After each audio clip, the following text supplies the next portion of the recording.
5, 4, 3, 2, 1. Good evening. The October 28th meeting of the Brisbane Planning Commission is now in session.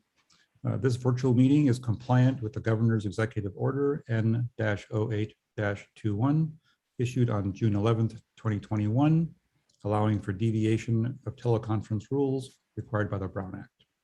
Consistent with the order, this virtual meeting provides a safe environment for staff, planning commissioners, and the public while allowing for public participation. The Planning Commission meeting is being broadcast on Comcast Channel 27 and the city's YouTube channel at youtube.com/BrisbaneCA. The agenda materials may be viewed online at brisbaneca.org/meetings. All written comments submitted in advance of the meeting have already been provided to the Commission. For those who did not provide written comments, a call-in telephone number was provided on the agenda, which can be viewed online at brisbaneca.org/meetings. The phone number and instructions will also be provided during the meeting. Participants in the Zoom webinar may make their comments through Zoom. Please note that Zoom participants will only be able to address the Commission verbally. I will announce time limits for public comment during the particular item as needed. Staff, may we have a roll call, please? Commissioner Funka. Present. Commissioner Gomez is absent for the moment. Commissioner Gooding. Present. Commissioner Patel. Here. Commissioner Sayasan. Here. All right. May we have a motion to adopt the agenda, please? I'll make a motion to adopt. Second. Thank you. Staff, roll call, please, or voice vote, please. Commissioner Funka. Aye. Commissioner Gomez. Aye. Commissioner Gooding. Aye. Commissioner Patel. Aye. Commissioner Sayasan. Aye. And let the record reflect Commissioner Gomez has joined the meeting. And the motion carries. Thank you. Are there any members of the public or any commissioners who would like to pull an item from the consent calendar? At this time, staff will post the text and call number on the screen, please. Any Zoom participants who want to pull an item from the consent calendar would raise their hand by pressing the raise hand button or by pressing *9 on their phone if they have called in. Staff will start a timer for 30 seconds for members of the public to ask to pull any item that is not displayed on screen. And while we're waiting for that time to pass, are there any commissioners who would like to remove any item from the consent calendar? Hearing none, we'll wait for the time to pass.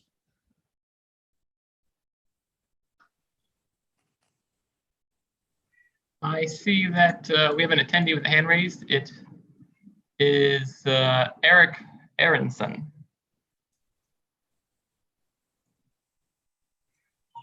Go ahead, Eric. You can introduce yourself for the record. Hello, can you hear me?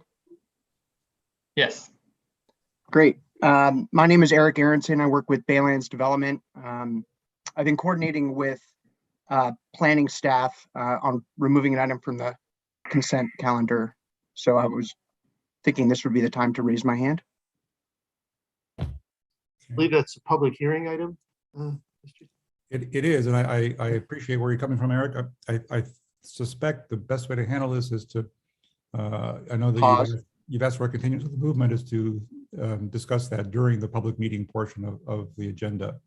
And we can take it under consideration at that point in time. Is that right, John? Yes. Okay. So my hand has been lowered. Thank you. Great, thank you. Any other hands, Jeremiah? There are no other hands raised and 30 seconds has passed. Great, thank you. In that case, may I have a motion, please, to adopt the consent calendar as presented? So moved. Second? Second. Voice Second. vote, please. Commissioner Funka. Aye.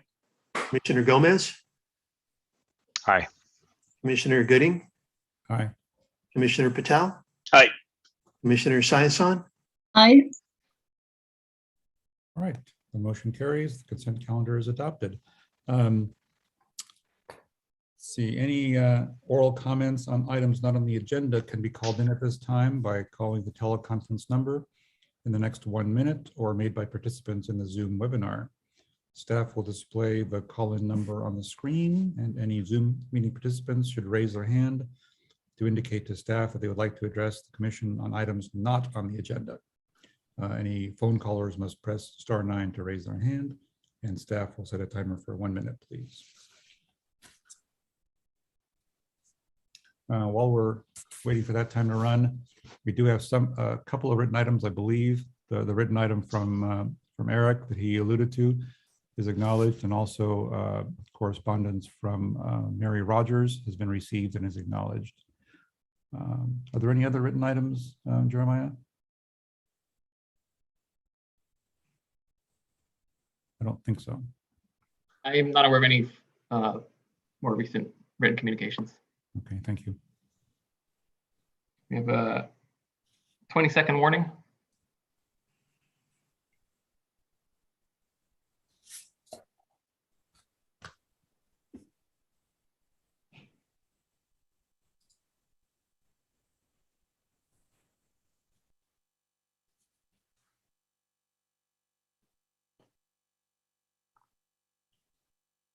All right, 60 seconds has elapsed and there are no other raised hands. Very good, thank you. There being no old business, we will proceed to new business. And the first item on that portion of the agenda is a public hearing on 3435 Bayshore Boulevard, Interim Use Permit 2021-UP-5. We have a staff presentation, please. Yes, thank you. I'll do a quick screen share here. Bear with me while I find it.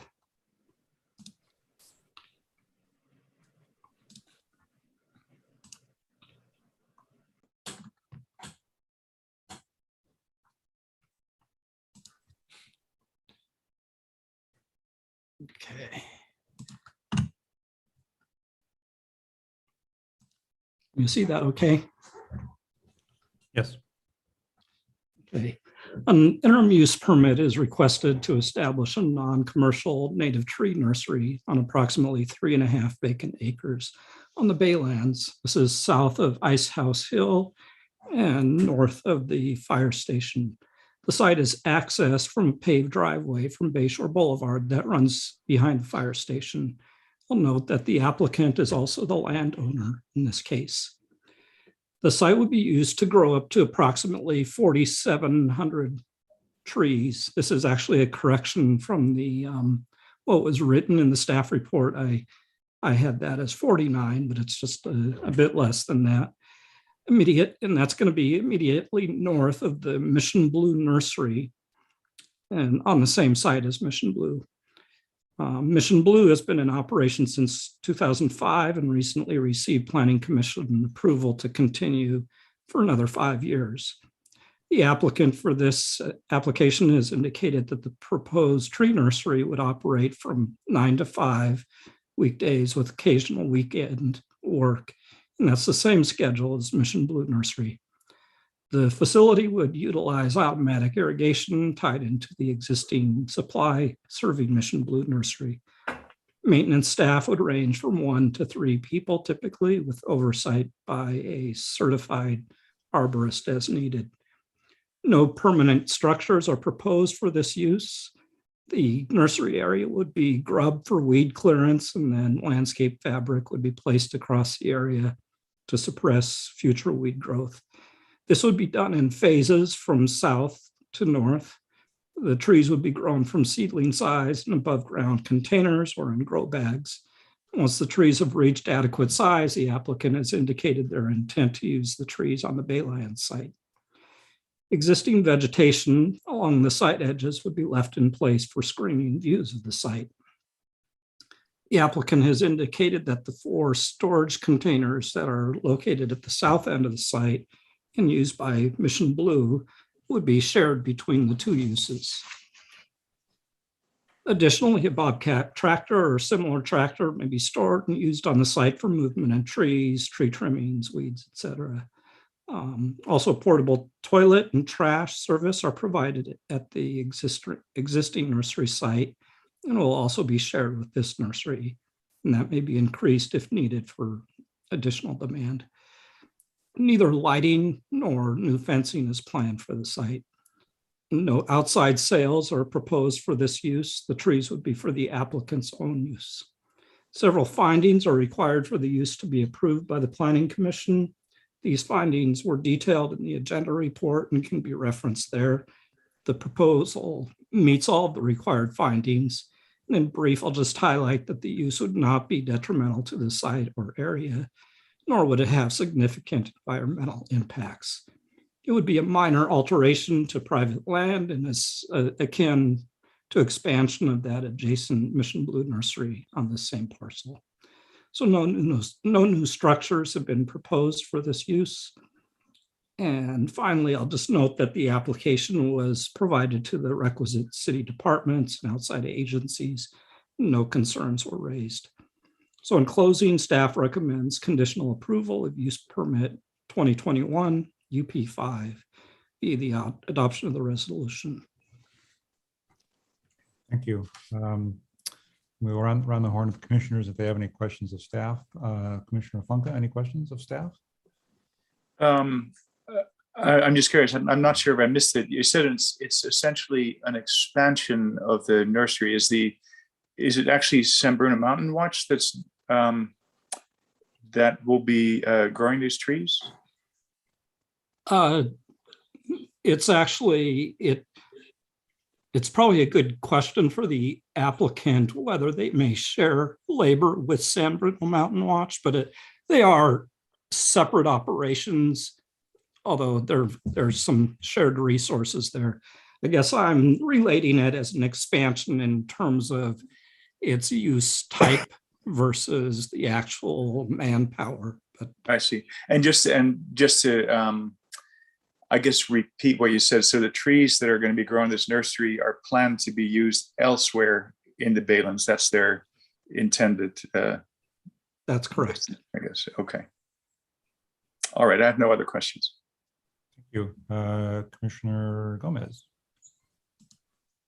Yes, lowering virtual hand. Okay. I don't know if this is the appropriate time to bring this up. I think I've been raising a lot of tree issues this year. I would love to see some sort of, I'll use the P word, partnership with the city and this proposed expansion, so that we're planting more native trees, especially in light of the recent storm that knocked down a bunch of non-native trees, and a lot of non-native tree removals that I've seen happen just this year in 2021. So I think there's an opportunity here.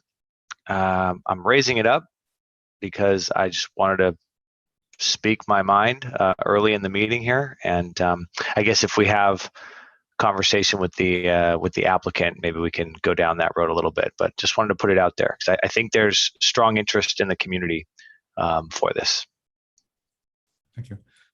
Yeah, there will be opportunity for the commissioners to deliberate after the public meeting, so we can also do that then.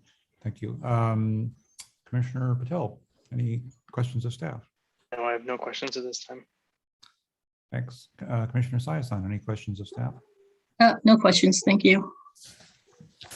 Yeah, I have no questions of staff. I have a couple of questions of the applicant, but I'll hold those.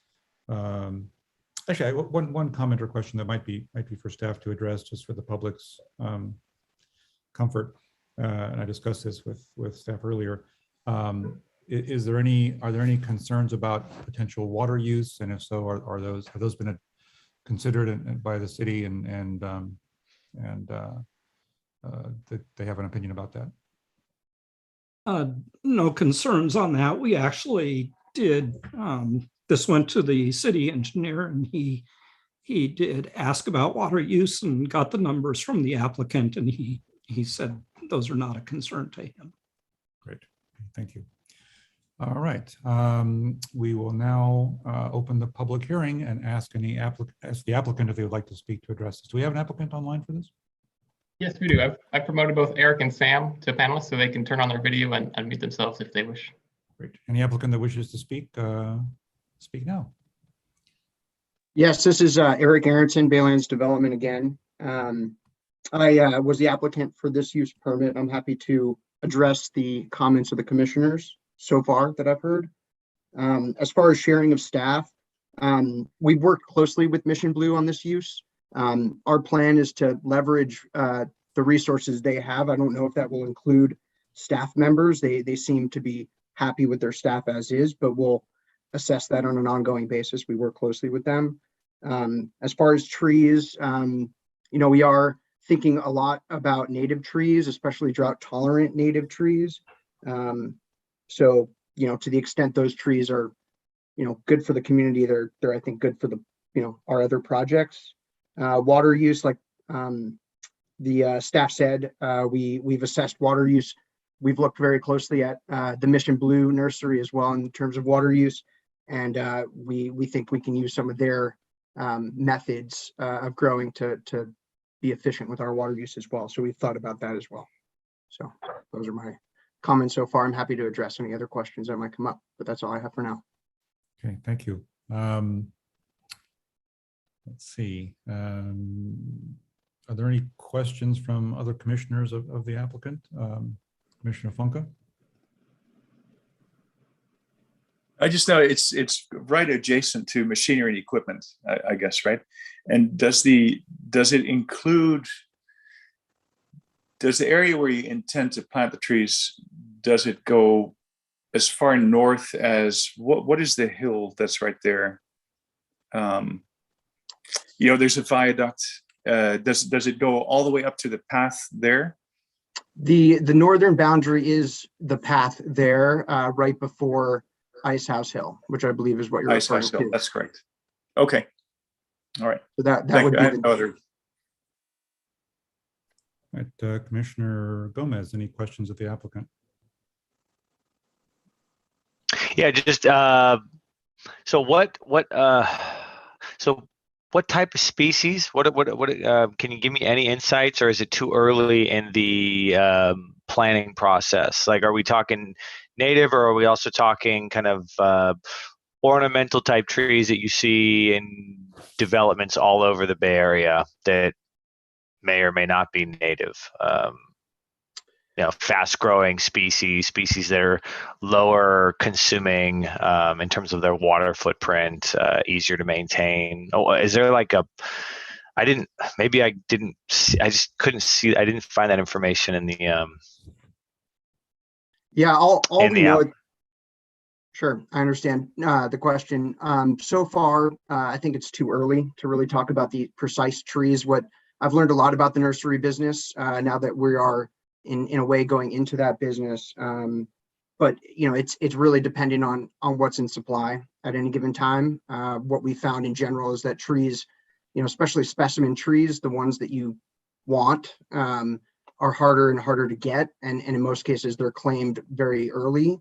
So the strategy is to grow the best trees for our climate, primarily, if not entirely native, so long as that's within the landscape architect's plan. But for the most part, we have a good idea, working on other developments, what we've been expected to plan and what will work.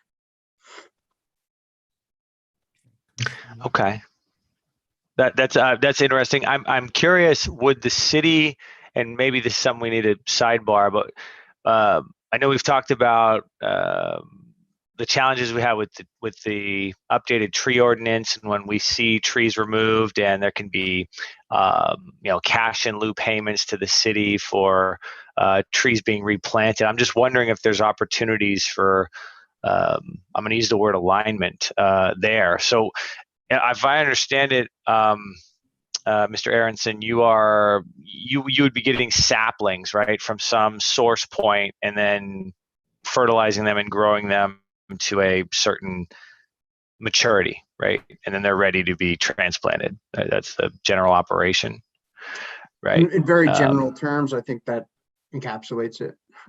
Okay. It's quite complicated. I'm learning, but I'm there's not arborists an involved. arborist. I'm not an arborist. I'm not going to profess to be an expert in that. I know a little bit to be semi knowledgeable. Just trying to think of ways that the community will benefit from this beyond the operational focus of the Baylands, which I get, and we understand that's an operation. I'm also just thinking about the broader community as well. I understand That's all I that. have. Yeah. Yeah, Thanks. I think we'll take that up with staff for sure. It's a good thing for us to follow up on. So thank you for bringing it up. Commissioner Patel, Thanks. I have no questions. Commissioner Saizon. No questions. I just have one sort of a general question. I'm going to have a comment later in deliberations about debris removal and those issues, but the broader question is in sort of the larger scope of the course of the Baylands development. Why is this being started at this point on the timeline? What's the internal notion about how starting now fits into your general timeline of development? Well, trees take time. The first season in which they're planted, they don't typically grow much, if at all. They take multiple growing seasons to get to maturity. The earlier we start, the more mature we can grow trees to, at least on our site. We don't expect this will be our only tree, only growing area in broad terms. There might be some offsite growing as well, but we know we can control what we get. The other option for us is to what's called tagging trees as far as way as British Columbia and around, even as far as the East Coast. So I don't think that's our preferred path. We think we can do a better job on site. How long would you think if you started once you get this permit, if you get it, how long does it take for the trees that you start to grow to be mature enough to transplant someplace? What's that timeline? It's tough for me to say. I'm not the arborist or the landscape architect, which we've been working closely with, but I think the use permit is for 5 years. I can see the use continuing for as long as that. At the end of 5 years, I would like to see the trees relocated because of other uses we would want to push forward with at this particular site. But we don't have a really good idea yet, or aren't in a position to share our long-term timeline. I think there's other folks involved on our team that are more attuned to that. So I'm more focused on the 5-year use. Okay. All right, thank you. All right.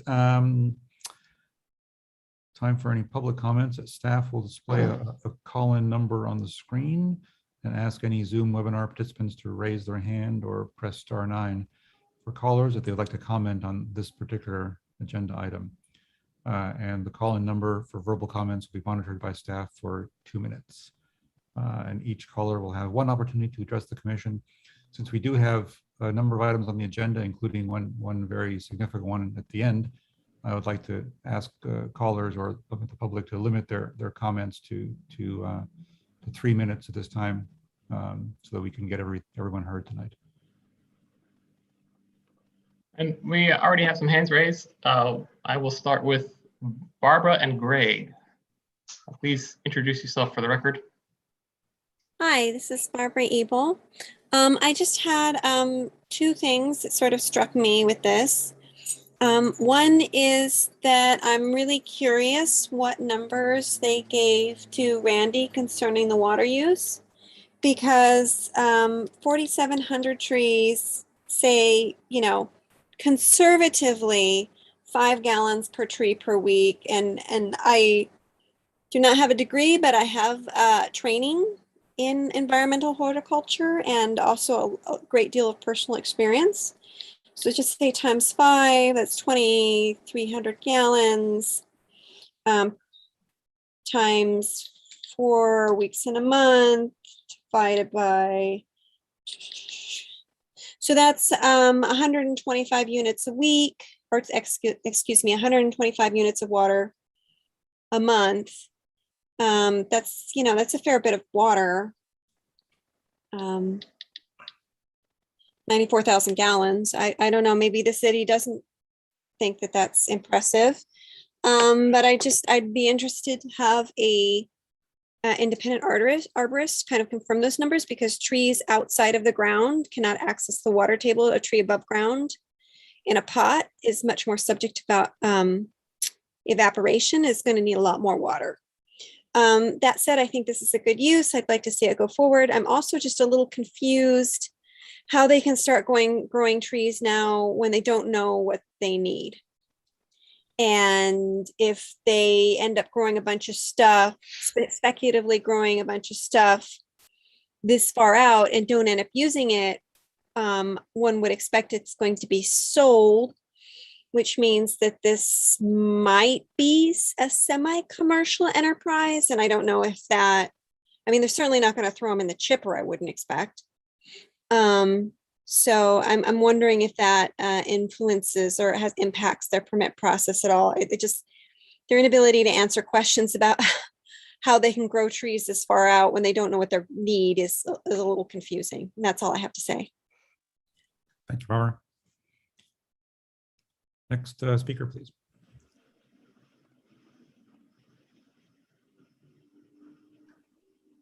It's going to be Michelle Salmon. Good evening. I just got home from vacation and I just read this today, but I do have some comments. As you know, I'm on San Bruno Mountain Watch's board and have been for many years. And I'm also on open space and ecology, and also, lifelong resident of Brisbane. Overall, I think that this is a really good idea. And I know it's very challenging because there are some constraints and there are some concerns. Not knowing what you're going to need 5 years from now doesn't mean that you shouldn't start now to get ready for that. So I really applaud the Baylands Development group for doing this, because we have an opportunity here to actually grow trees that we would want. And native trees that we would want, and they take a long time to grow.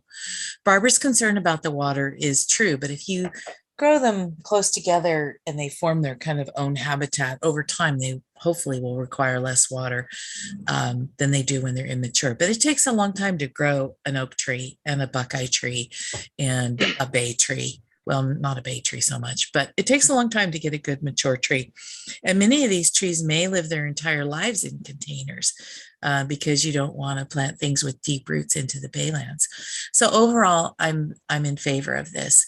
Some of my concerns are the land itself. In the past, there has been seasonal wetlands closer to the railroad tracks on the north end of the site. And we haven't had a lot of rain until Rain-ageddon last week.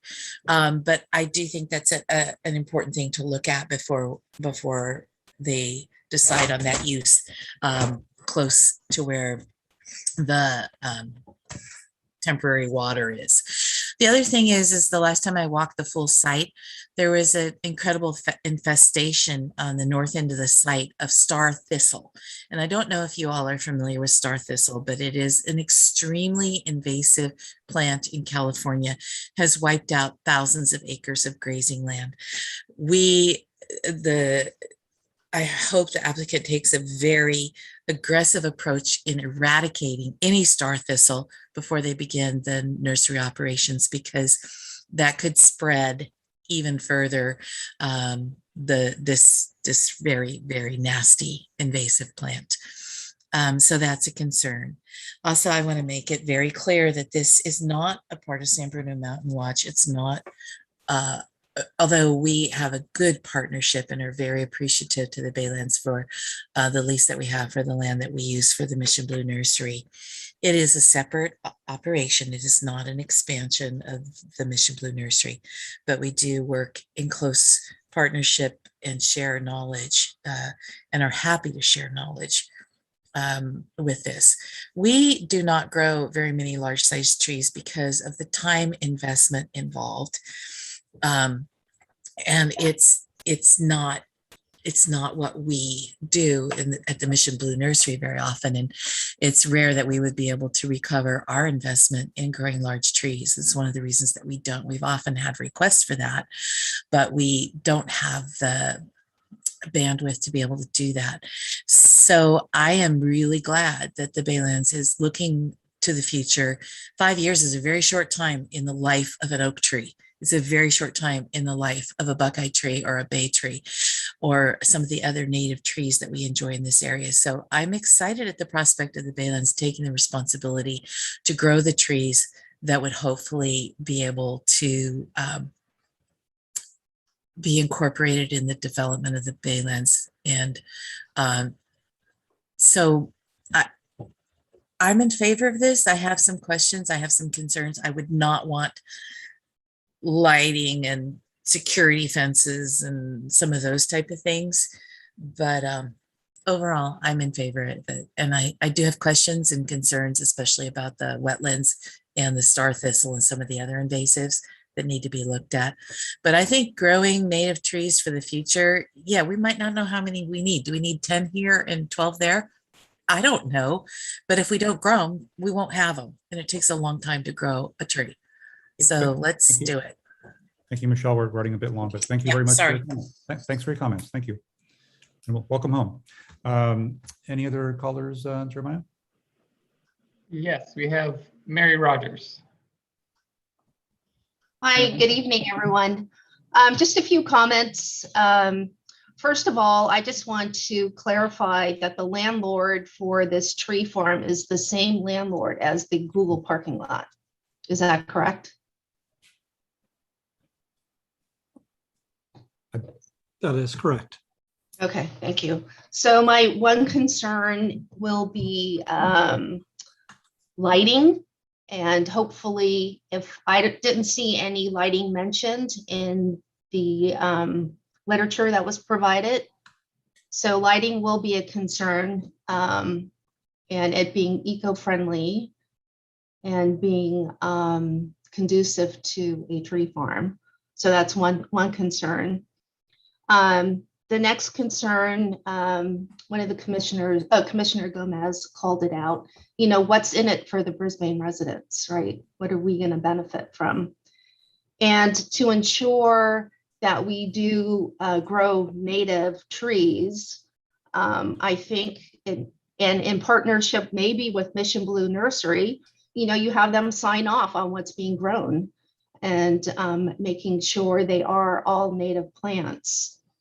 But then on the other hand, as Barbara Ebel pointed out, you know, the lease is for 5 years.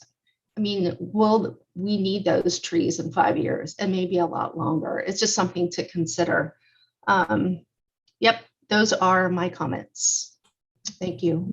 Thank you very much. Thanks. Jeremiah, any more callers on this one? Yes, we have Jason Noonan. Hi, Jason, go ahead. Hey, how are you? Great. Keeping it very brief, pretty much echo exactly what Michelle and Mary said.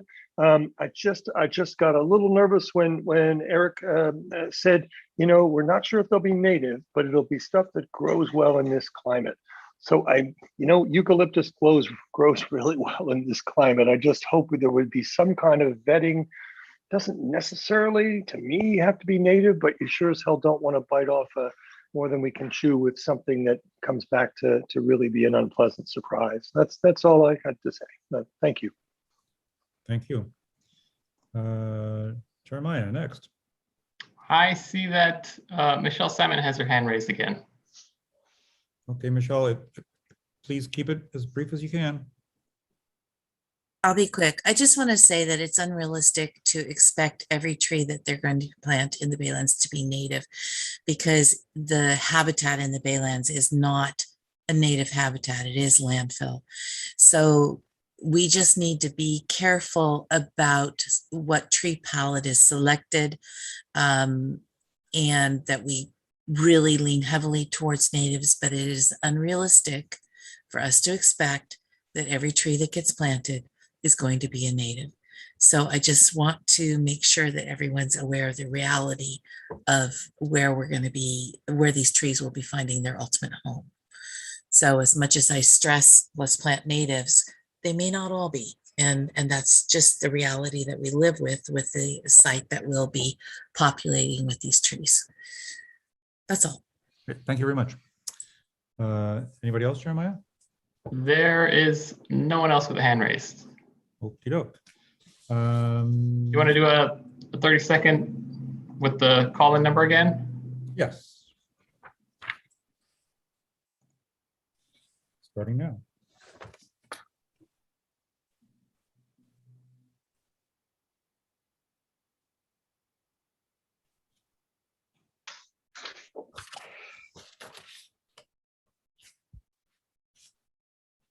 Michelle, do you have your hand up again, or is that left up from their Oh. previous? It was from previous, sorry.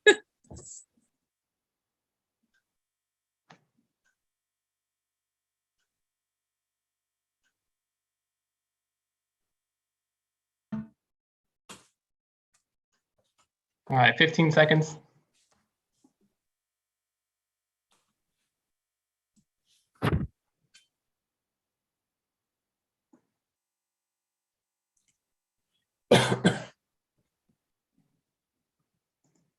All right, no more hands raised. All right, may I please have a motion to close the public hearing? I move to close the public hearing. Any seconds? I'll second. Voice vote, please. Commissioner Funke, Aye. Commissioner Gomez, Aye. Commissioner Gooding, Aye. Commissioner Patel, Hi. Commissioner Saison.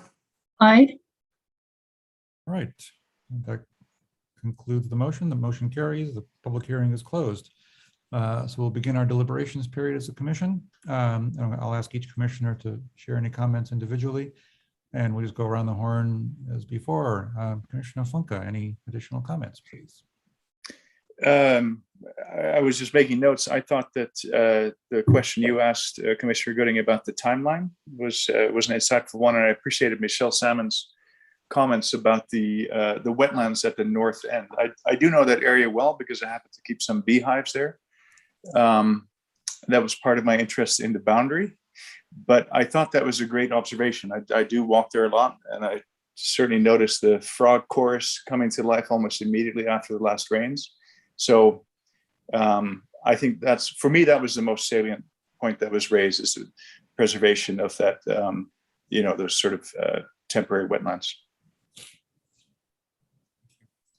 Commissioner Gomez, any further comments? Perhaps I will just say that of all the community members that spoke, I think they all raised valid and insightful points. I think we've got a lot to weigh here. I think the benefits generally outweigh anything that we can reasonably forecast. I think overall this is a pretty good idea at this point. Thank you, Chairperson Gooding. Thank you. Commissioner Patel, any comments? I would just add, well, I was wondering if staff could comment on the wetlands and the preservation of the wetlands, and also what the lighting situation would be in that area, or maybe the applicant can. And then also, one of the counters to the water usage is that anytime, it is true, if you plant it in the ground, that there's access to the groundwater system. However, there's also a carbon offset. So, although we'll be using water, there'll also be some benefit in terms of carbon offset. So that's the opposite side of that. Yeah, so, excuse me, this was submitted to our Baylands consultant to check on whether this would be in conflict with the wetlands, and was determined that it would not be. So that's on the wetlands. And on the lighting, they have not proposed lighting. There is a condition of approval that that should they want lighting for security essentially close to their storage area, they may possibly put lighting just down in that site, not spread out over the whole site, and that it has to be, it needs to be shielded, and it also that it's got to be run essentially by the planning director before it's installed. We don't want complaints about lighting either. So, If I could add on the biological resources, again, this is based on slightly, it's probably from the season, the 2020 season. So obviously the ephemeral nature of those wetlands, we could add a condition that it be verified, the actual, verification of no wetlands before the actual operation commences. Because again, whether that would be 2 months from now or 6 months from now or whatever, we could require real-time biological analysis just to verify the lack of wetland. The biologists at the point reviewed it, they've considered to be a benefit, as pointed out, the idea of actually removing the invasives that were noted, that actually that project could provide a biological benefit by removing those. So John, I'm curious about how would that condition be structured? We could say prior to occupancy, basically prior to the use commencing, that we have a biological survey verifying the absence of impact to wetlands. So whether the developer or the property owner moves forward in 1 month or 8 months, you'd have a real-time assessment based on the current. That survey would be subject to approval or the acceptance by whom? The planning director. Okay. It'd have to be a qualified biologist. Did they already do a survey of that area? Is that what you said? There was a larger survey. I think there's been a walkover. The last walkover that I'm aware of was in 2020. And that's what we ran it by the biologists who did that walkover. Just gave them a map of the area and just to verify if there were any identified wetlands at that time. And the answer was no, within the footprint of the. John, is it difficult to do a survey like that if we're in a drought? Does it have to be done based on the amount of water there is? Well, certainly the idea of these seasonal wetlands, but there are conditions that typically exist in terms of soil type and vegetation that do occur in wetlands, even if the wet area has seasonally dried up, and the biologists will evaluate soil type, vegetation, so they can make assessments even in the dry season. There are ways of doing that evaluation. So I imagine it would be pretty straightforward because the wetlands are just right below Icehouse Hill, and it's not really an area where I think you could even plant trees. So I'd be optimistic that it would not be an issue. So in the interest of not imposing additional conditions that are, bureaucratically redundant or unnecessary, is there anything that a further survey or study would add that hasn't already been addressed by the person with whom you consulted about that? It would just be if the limits have changed in any manner. That would be the only difference. Yeah, I agree. I think the limits would tell the whole story, or should. You can just look at where they are relative to where the wetlands normally are, and if they're already mapped. They've been mapped once. They've been mapped numerous times. So it'd be a matter of have the limits change, and they do change. Historically with the Baylands EIR, they went back in over a series of years, and the wetlands do change over time. They can. So sure. I don't think it is a major impediment to the developer. If that's something the commission wants to do, but it's your call. Commissioner Sayasan, before you address that, any finality, do you have any other comments as well? Yeah, just a brief comment. Overall, I'm supportive of this. I'm glad they're starting now because I'm on the Baylands subcommittee, so I am aware that they're going to need a lot of trees for that area. So the fact that they're starting early, and I don't think 5 years is too soon. So I think the more trees that we can plant locally that they don't have to bring in from elsewhere. I think that'll be good for the environment overall. So I think it's a great idea, so. Okay, thank That's you. it. So it's Through the my chair. turn. So I see we have a member of the public with a hand raised. didn't we already close the public hearing? We did. It's your discretion. Yeah, we have such a long agenda tonight. I think we have to move on. I'm sorry. We had a public hearing already and we have a lot more on the agenda tonight. So it's my turn, I think. And I don't have a lot more to add other than I think my comment about previous comments about native species is that I think the applicant would be very, very prudent in thinking about what requirements and conditions may be imposed when the Bayland starts getting developed about landscaping. And then I suspect either this or any later commissions and planning departments be very sensitive to the issues of native species. And so to the extent that that affects I hope that affects their calculus about what species to start buying and growing. Because I think, put simply, the more native species, the better in terms of any future landscape plan that will be proposed and acted on as part of the larger development. Other than that, I also support this in general as forward-looking, and the water concern I had, if people with expertise don't have a substantial concern about water usage, then I'm not going to try to second guess that. So I would support it as well. Any other comments from commissioners before we ask for a motion? Okay. In that case, may I have a motion, please, to approve the proposed interim use permit 2021-UP-5 as conditioned. Oh, one more item. We probably want to discuss whether or not we want to add to the conditions, the one suggested by Planning Director Swecki, for one additional pass at a biological survey about the wetlands. How do you all feel about that? I support that. Does that seem right? Yeah. Was it one more or was it periodic? It would be prior to the use commencing, but we wouldn't do it once the use is started.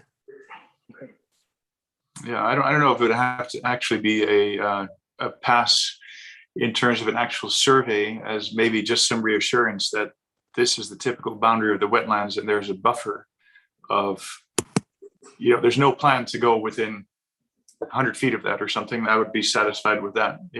So for me, it doesn't have to be an actual biological survey, but it would be nice to get that reassurance.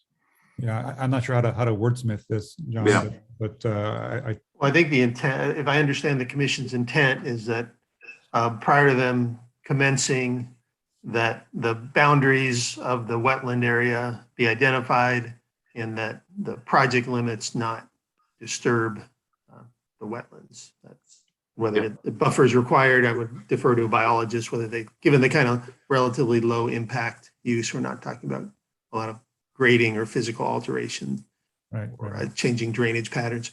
So if that's your intent, I think we can word the condition to satisfy that. Okay, thank Through you. the chair, our applicant has his hand raised. Okay, go ahead. Thank you. I thought I'd just offer some input because we have thought about this issue. So the nursery isn't planned to all start at once. Obviously, it's it is up to a large number of trees. So the plan is to start on the south and work our way north. So as far as observing any area of concern that may be a wetland, I think we'll have plenty of time to observe it. I think the other thing to point out, in the past, we've worked closely with Mission Blue, with their experts, to identify plant species that are indicative of wetlands before undertaking other efforts around the site. I would certainly offer that as a minimum. If the commission so chooses, there any any obligation you want to put forward as far as the wetlands concerned, I'm happy to comply. Just offering some input based on our analysis so far. Thank you. Thank you. Okay. In that case, I would ask for a motion to approve the interim use permit 2021-UP-5 with the existing conditions proposed by staff and with the additional condition of a biological opinion as further drafted by staff. I'll make a motion to approve. Seconds? Second. Voice vote, please. Commissioner Funka, Aye. Commissioner Gomez, Aye. Commissioner Gooding, Aye. Commissioner Patel. Aye. Commissioner Saison. Aye. All right, the motion passes.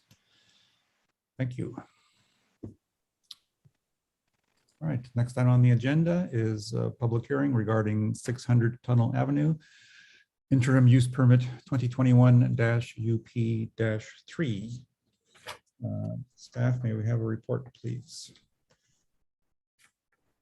Yes, so this item was requested to be continued to the next meeting, which would be a special meeting on November 16th. And if it's the commission's pleasure to continue it, we can do that. Or I can give the staff report now. And so Yeah. I leave that to you.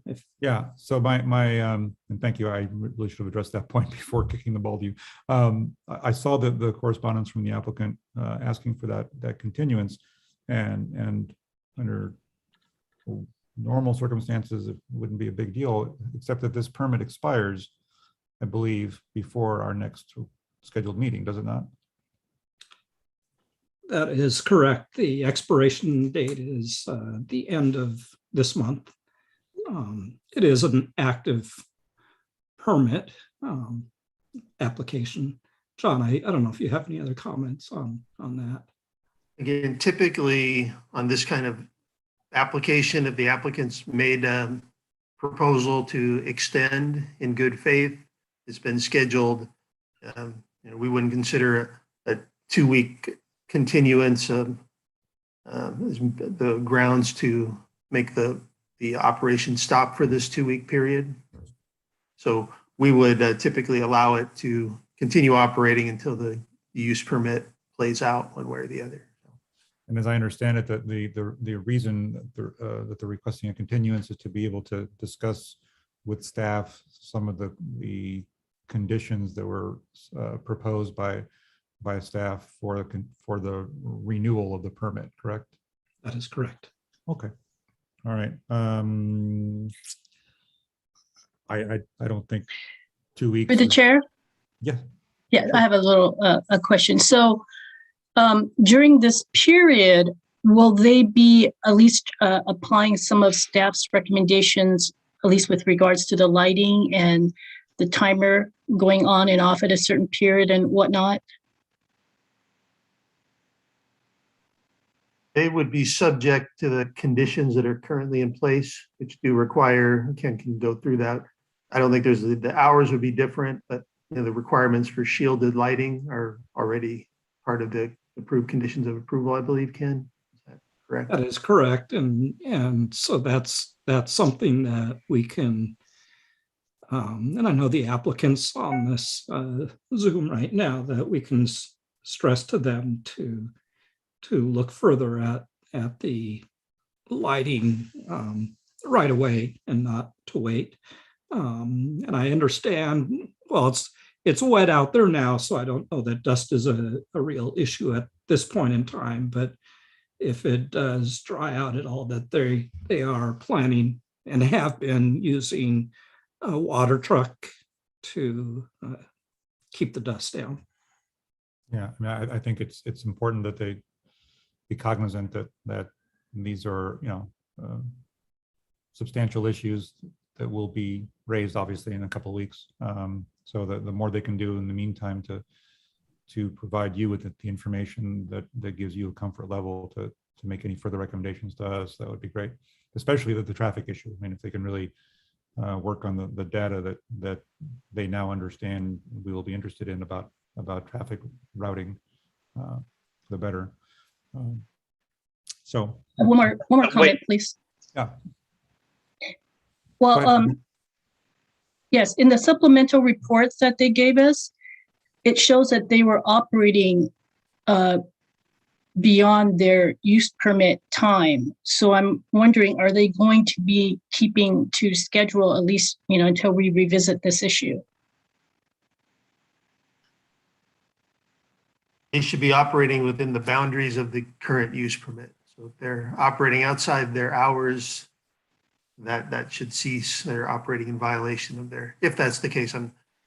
Yeah, I'm looking at what they submitted, and it seems like they've been regularly exceeding it, both in the mornings and then later on the evenings by an hour. So, I mean, through the chair, I guess I'm wondering, I think we're getting sort of into some of the substantive issues of this and whether or not you want to sort of have a presentation or whether you want to continue or consider the continuance request on its own, or if we're going to get into much of a conversation about the use, I'd recommend we just proceed with the staff report and open the hearing. And well, I suspect Commissioner Saison is sending a message to the applicants to pay close attention to those requirements when they come before us in a couple of weeks if they grant this continuance. The second, I also have one comment to make, is that there are people in the public that may have planned timeout to make whatever their comments were based on what was submitted, and the continuance request wasn't submitted until a later time where people would not have maybe set aside the time to be here. So if we're going to continue, I think it's only fair that anyone that took time out of their day to come sit through this and want to make comments be able to make their comments.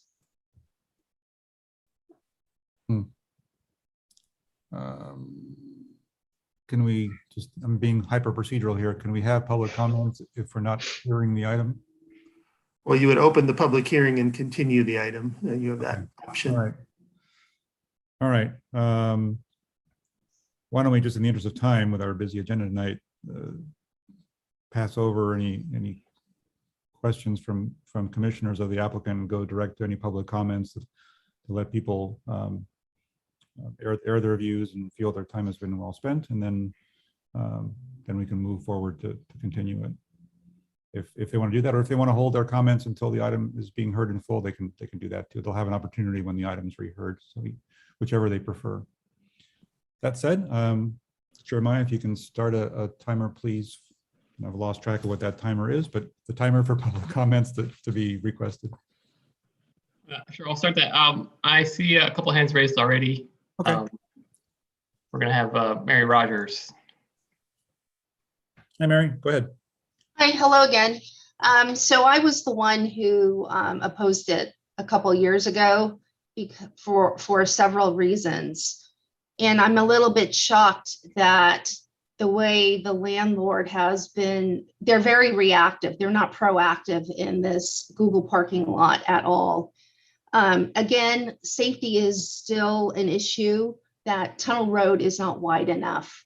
And that's evident with the buses not consistently taking the same route where they're supposed to go north. They've gone both north and south.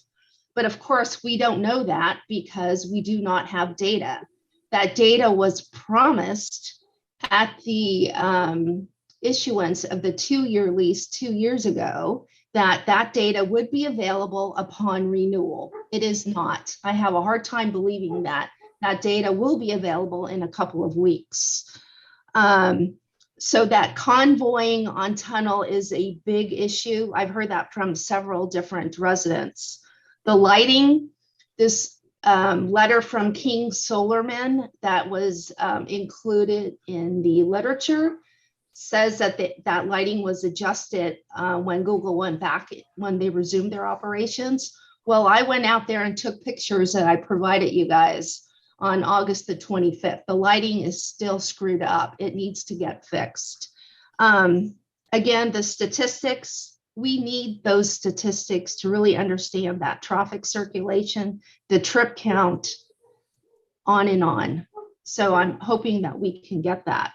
And then just, the resident concerns. There's a lot of people that are not happy with that Google parking lot. So I'm just hoping that you, as the planning commissioners, really take a hard look at that, that lease renewal, and maybe just grant it for a 6-month period until all this stuff is fixed. And if it is, then great. And if not, pull it. I just don't see what benefit it's providing. It's causing more harm than good, to be honest. Anyway, that's my comments. Thank you for listening. Thank you very much. Jeremiah, anybody else? Yes, we have Michelle Salmon.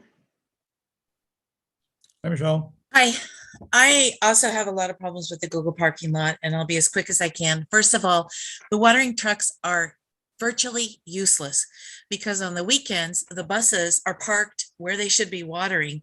And I have photographs of dust swirling through there on a weekend so hard that like pebbles are hitting your car as you're driving by.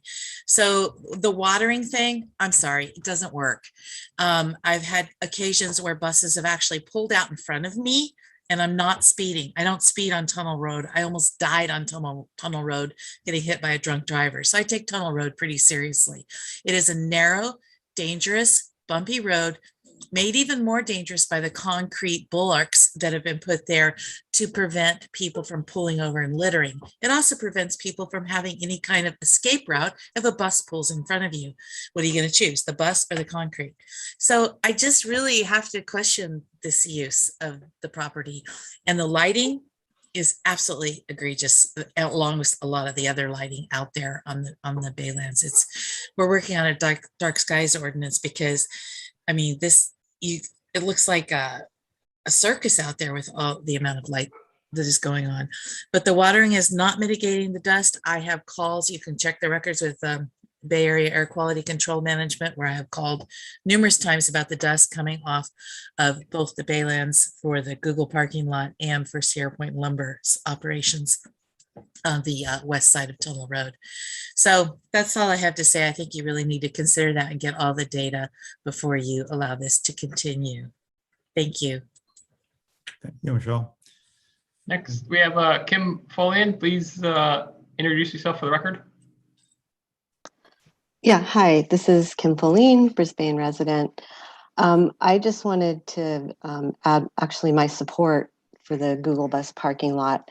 I work at Genentech and we have shuttle buses as well. They get a lot of people out of their cars, and it's an environmentally beneficial idea to get people on transit and out of single occupancy vehicles. I do think the lot should be paved. I think I agree with some of the previous comments regarding dust, and I think as long as the lighting's verified to be correctly oriented, I think that should be fine. I would be I'm highly skeptical that these buses are going south. I don't know why they would. It's a much more efficient and quicker route going north. So I would actually be shocked, and it's not surprising that no one has been able to verify that. And so I would say there needs to be hard evidence to claim that. And I also don't understand that condition anyway. I was also at the meeting where you granted the permit. I think it was for 2 years or something. And there wasn't any data really, no traffic engineering data, nothing to say that having them even go south would create a problem. So I just don't understand that condition anyway. But I think they probably agreed to that condition because they would never go south. So it doesn't make sense. Anyway, that's all I had to say. Thanks. Thank you very much. Appreciate that. Jeremiah, anybody else? Barbara Abel, please introduce yourself for the record. Hi, Barbara Ebel, longtime Brisbane resident. I, along with Kim Folium, support this as a use. I think that Google buses really do help with traffic and congestion and reduce the, carbon footprint of the commute. I also liked, I think it was Michelle's idea, or maybe it was Mary, of only granting them 6 months or something at this time, because they do have data that they owe us. They have not been really good at performing their conditions. The dust is still a problem. The light is still a problem. They've got one of those light towers right up against the chain link fence in the picture in the packet. There's no way that's not going to spill beyond the end of the property if you put the light right at the corner. I did notice in the staff report that they were supposed to bring some data about off-site lighting, like light spill beyond the property line.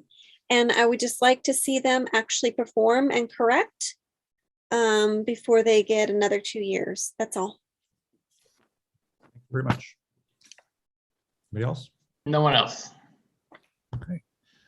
In that case, may I have a motion, please, to continue this matter until November 16th as requested by the applicant? I'll make a motion to continue. I second.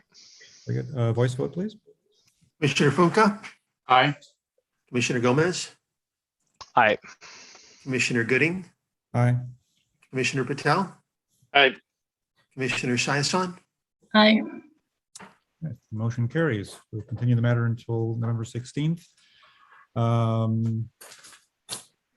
Next item on the agenda.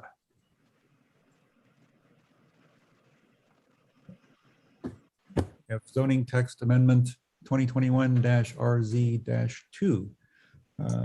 Staff, may you have a presentation, please? Yes, thank you, Chair.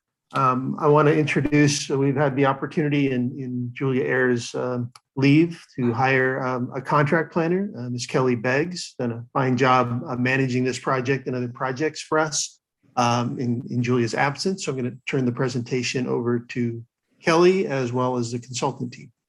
Great, thank you. Thanks for the introduction, John. Pleasure meeting you all. I'm happy to be here to join this presentation tonight. I see that Aaron Ackman and Nick Hamilton, who are part of our consultant team, have been promoted to panelists. I think we're just waiting on Nick. And once Nick is in the call, I'll ask him to start sharing his screen and presentation.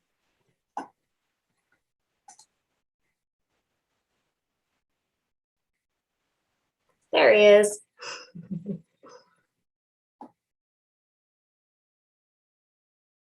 Hi, Nick. Are you able to share screen?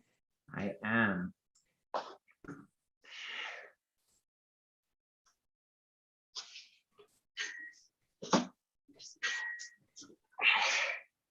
All right.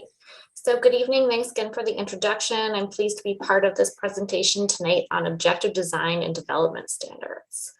I mentioned before, but I'll just take a moment to introduce Aaron Ackman, who's a principal at Good City Company, and Nick Hamilton, who's a senior planner at Good City Company and are the consultants on this project. If we could go to the next slide.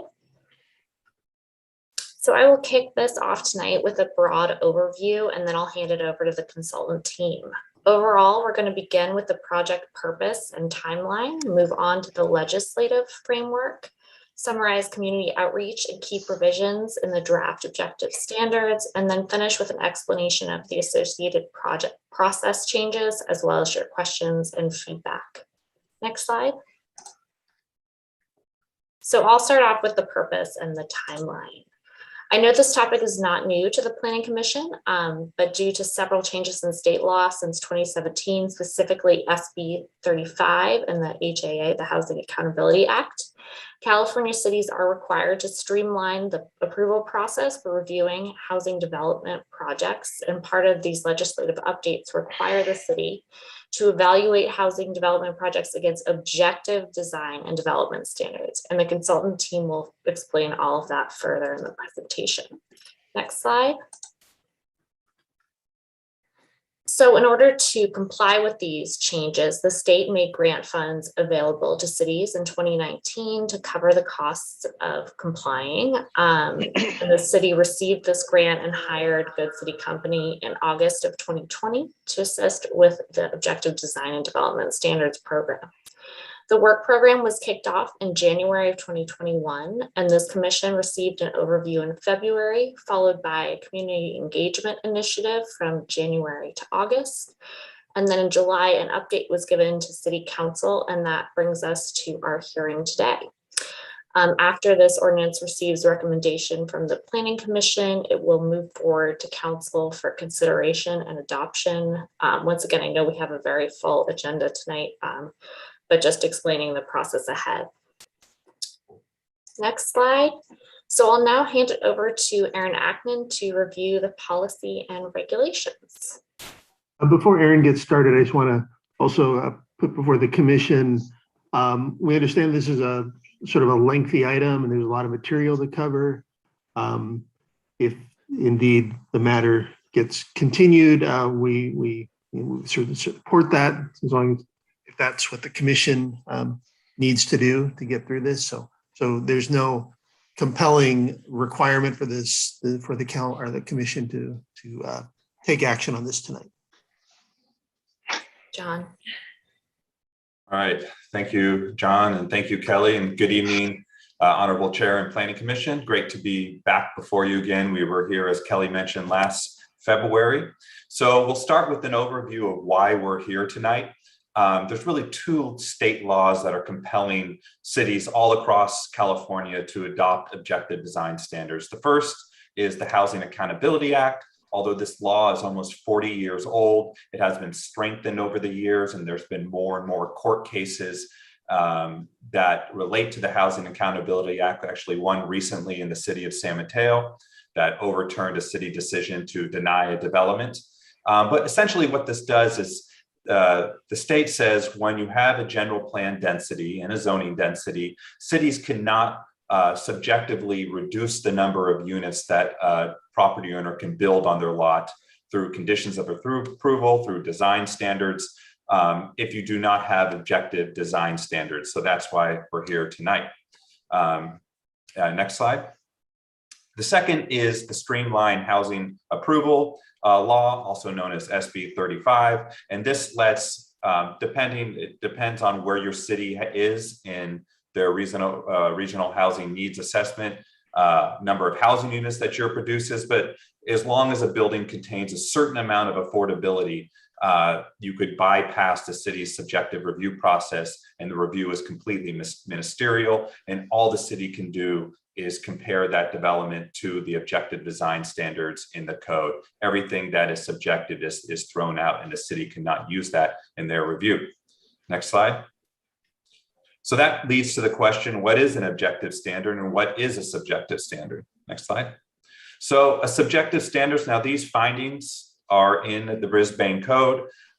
These are findings that you would have to make in order to approve a multifamily building. And I should say on the offset that these just relate to multifamily housing in mixed use. That what we're hearing tonight is only has to do with multifamily housing in mixed use buildings that where 2/3 or more of the building is dedicated to housing. This does not relate to commercial developments. Cities still have the ability to have subjective findings related to those. So these subjective standards are found within the code. As you can see, they use words like harmonious and complement, integrate well, maintain a compatible relationship. And although these codes do have a certain intent to them, the word compatible or harmonious could mean two different things to two different reasonable people.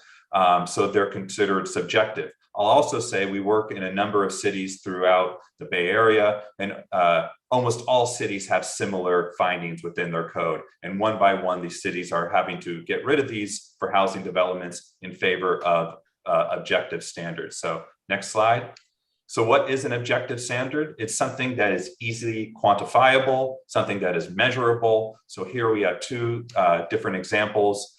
For example, you could have third story shall be set back 5 feet from the wall plane to the second and first stories below. That's 5 feet, defines what the third story is and the walls below. Second example, at least 50% of the planes of the exterior walls along the public street shall vary in depth or direction with cornices, bay windows, and overhangs. That specifically says what you have to do, and there really is no debate about what that means. Next slide.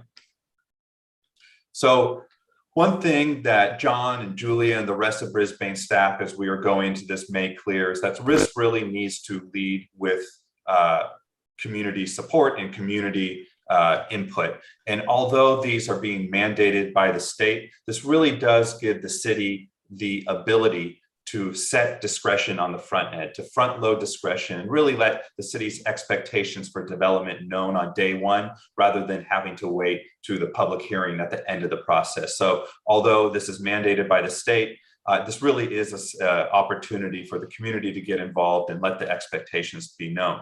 So we had a number of different both online meetings, and we'll go into those, as well as surveys and an in-person event as well. Next slide. And really there was 2 goals. A, it was to inform the community why we're doing this, and B, to take input to help us draft the codes. So I won't go over all of these, but we did for less than a year, we had a number of opportunities for the community to engage. And in total, there was about 270 people that participated in some way, either through the 2 surveys that we did, or the online workshop, the planning commission meeting, the city council meeting, and my favorite event, which was the pop-up open house that we had, which is the farmers market. We had over 40 people attend. And although you get a lot of data through the surveys and through the public hearings, you're able to have nuanced discussions with people one-on-one. They're able to provide input, and that's what the farmers market, I think, was good for. And then of course, here we are tonight for our first public hearing related to the adoption of these codes in October, and we expect to wrap these up in early 2022. Next slide. So survey results. We've had our first objective standards photo survey. There was 105, actually the first one was a visual preference survey with 126 respondents. There was interest in landscaping, regulating building height, as well as having articulation.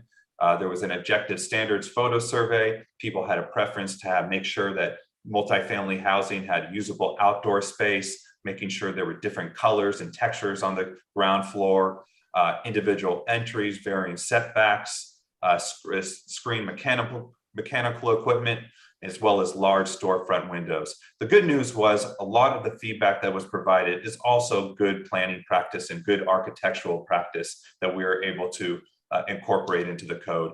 One thing that we heard from the Planning Commission as well as the City Council members, one point that I didn't point out is we actually had individual stakeholder meetings where we spoke to property owners, spoke to affordable housing developers, spoke to former applicants, as well as spoke to individual council members to get their feedback and input early on. One thing that we heard through all the community engagement is that people like the variation in architectural styles, the variation in buildings that is currently within Brisbane. And that was reflected also within the surveys. Next slide. Of course, this is the pop-up open houses, the farmers market, where people actually got to put stickers on boards and talk to us and go through what they liked. And we heard a lot of the same things. We heard that people liked seeing the building step back on the upper floor so it doesn't look as massive from the street, to have usable outdoor space, of course, variation, and generous storefront glass. So you, as you're walking down the street, you could actually see activity within the store. Next slide. So now I will turn it over to my colleague, Nick Hamilton, so he could take you through the actual draft code and how we put the community feedback and good planning practice into an ordinance form. Go ahead, Nick. Thank you, Aaron. And thank you for your time, everyone, tonight. This ordinance, as drafted, will achieve to accomplish several discrete but related tasks.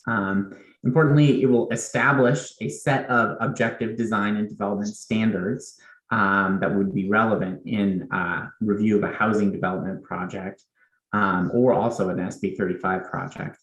It would establish a procedure for a new type of permit called a housing development permit, where these standards would come into play.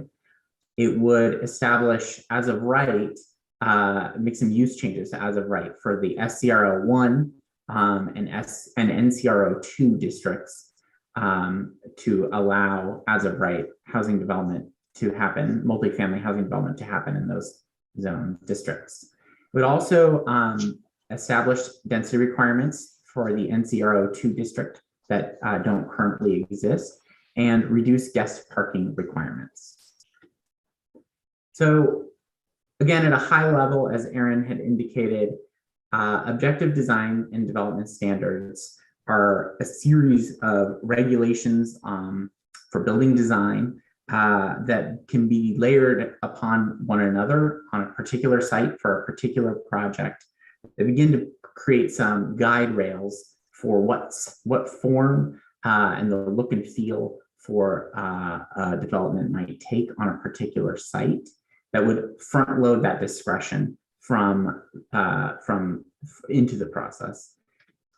Some of those standards can be step backs, daylight plane step backs in the rear, we'll talk about a little bit later. Perhaps a third floor step back along a 30% portion of a building's street frontage. Articulation requirements, visible entrances, usable open space. It can, some of those are rather large ideas, and some of the standards can be even more specific and smaller, including as detailed as window trims and ground floor transparency. And we're going to walk you through a handful of the larger baskets of objective standards that are in this draft ordinance. One of the very large and very clear from the community feedback that we received was the importance placed on design and high quality, durable, long lasting materials. Some of the ways that we propose to make some inroads on this on the building and site design front include a requirement to align the frontage or a percentage of the frontage of the building facade parallel to the street. A second one includes changes in materials between a ground floor and upper level floors.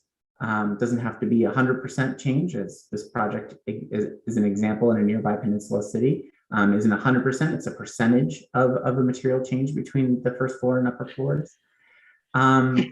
And as well as that a building's design style has to be the same across different facades of the same building. Massing and articulation. Building articulation was consistently across all of our community engagement efforts raised as a very high priority and important across the community.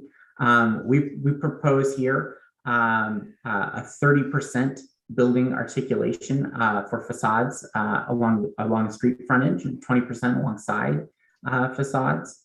In addition, buildings that are over 30 feet in width along a street require what is called a massing break, which is this notch that's indicated in this diagram. The proposed zoning text has a series of illustrations such as this one that help animate the text zoning regulations into a visual format that can make some of these concepts and some of their language a little bit more accessible. Roof lines similarly are expected to have articulation every 50 feet. And then this photo also shows a little bit of some of that articulation. In the way that we've drafted it, we're looking for a 1 foot minimum of articulation, either coming in or out of that facade. And again, these are set as percentages. So any given design could take many number of design resolutions to satisfy that requirement. Step backs, again, a very important tool that can be used in objective standards. We offer two here that are important: a 5 foot step back for any third floor along 30% of that facade, as was indicated in that illustration, as well as a rear setback that would be based on what's called a daylight or sky exposure plane, based on an angle to really transition between any low density area immediately adjacent to a much higher or a higher density area. One of the other items that was really consistent, as Aaron suggested, between community input and best practices in design and development today were an identification for a lot of transparency and a lot of vibrancy along the mixed use corridors, especially around NCR02 along visitation. We really picked up on the synergy between the public's knowledge and what the best practices are in the relevant professional fields. So we spent some time there really trying to make sure we got that section right. And we proposed to require 65% transparency, which would be satisfied through transparent doors or windows, as well as a 12-foot high floor plate in this mixed-use commercial uses to really ensure that that's a leasable space.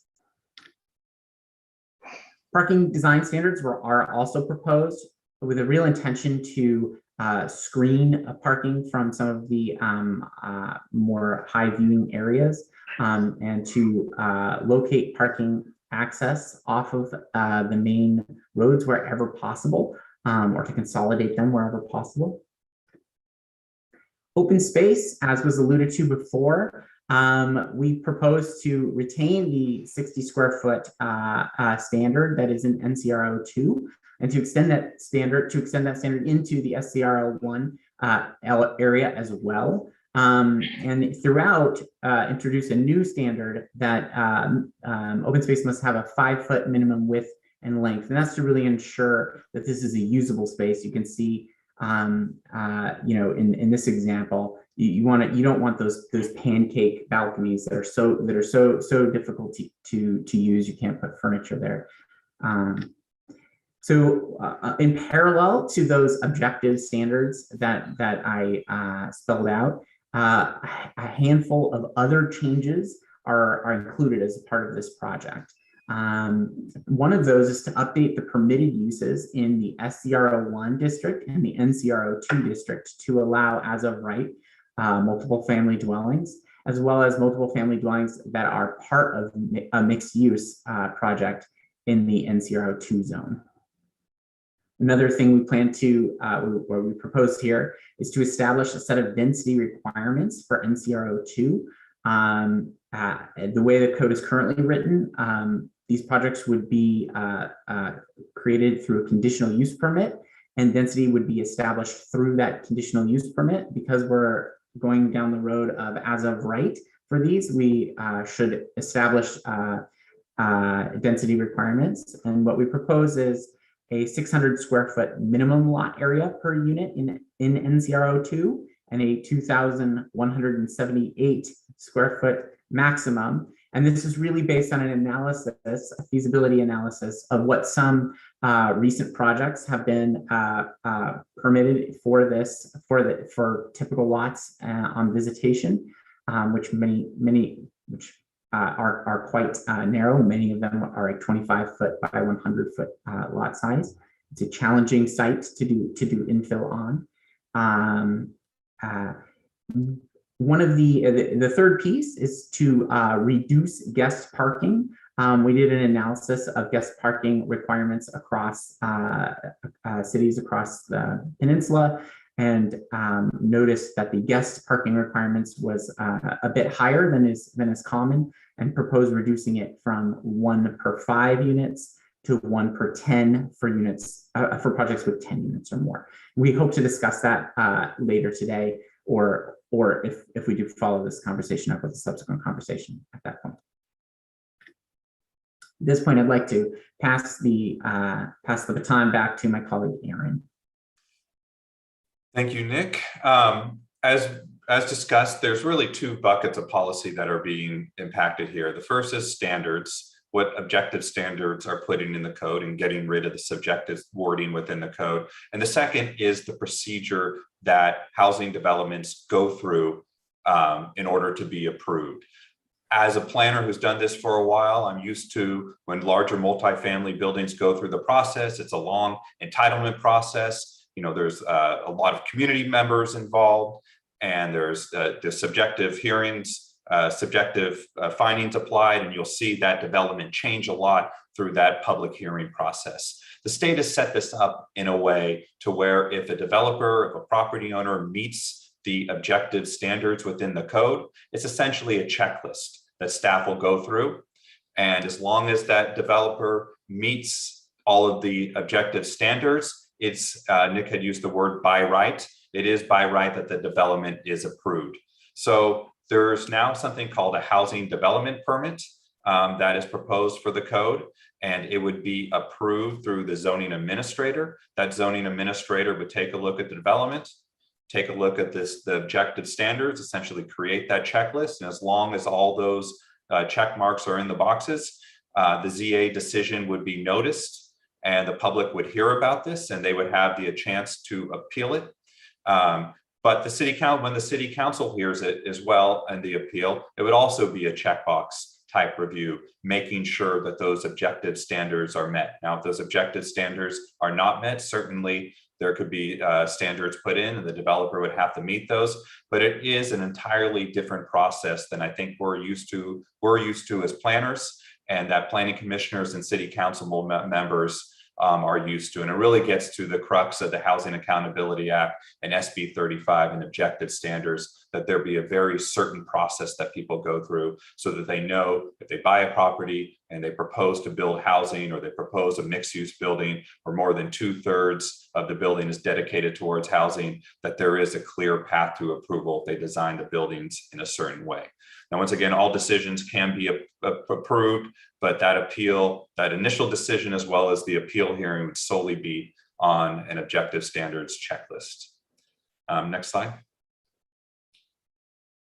So there's really one process. It's called housing development permits process. I mentioned SB 35 before for affordable housing developments that contain a certain percentage or 100% affordable. They also could apply to do an SB 35 project. And it essentially follows the same process, the objective standards process, but there's additional timelines put on the city, both for the completeness review, to get the project to hearing, as well as the hearing process itself. So it's like the typical process is just an expedited process overall. Next slide. Nick, am I covering this one, or did you want to cover this one, or should I continue to roll with this? Okay.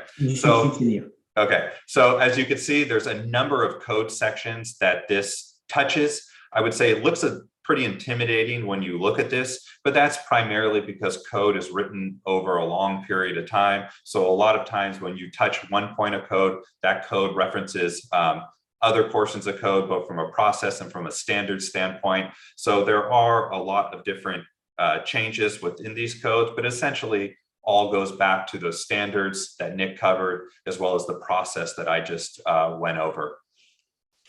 Next slide. So obviously all policy questions are on the table tonight.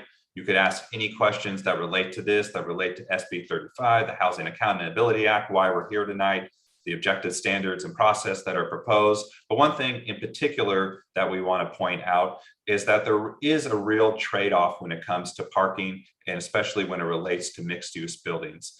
And Brisbane, like a lot of the North Peninsula cities, has very narrow lots in their commercial districts.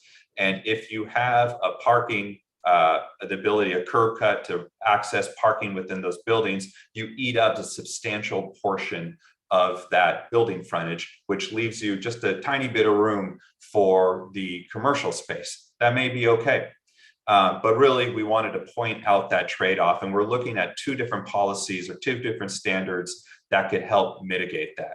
The first would be that lots with 30 feet in width or less would be exempt from off-street parking requirements, provided that a full 600 square feet of storefront use is provided on that lot and it's not a corner lot. So just for interior lots. Obviously, you have a corner lot, you have the ability to access your lot from the other corner, and you could have a full storefront there and have parking access through the side.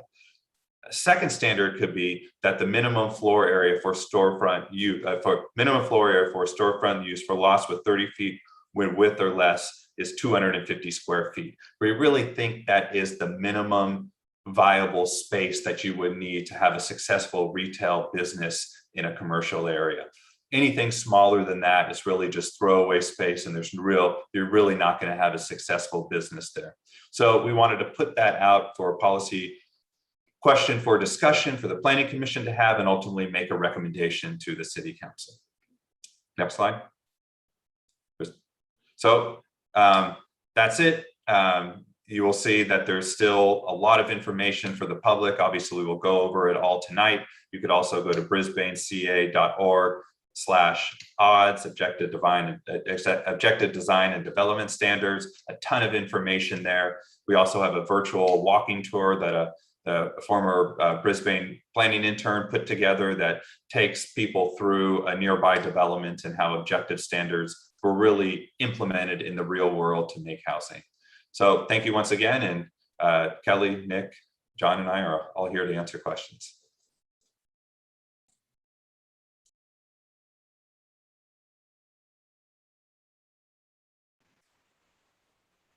All right, thank you very much.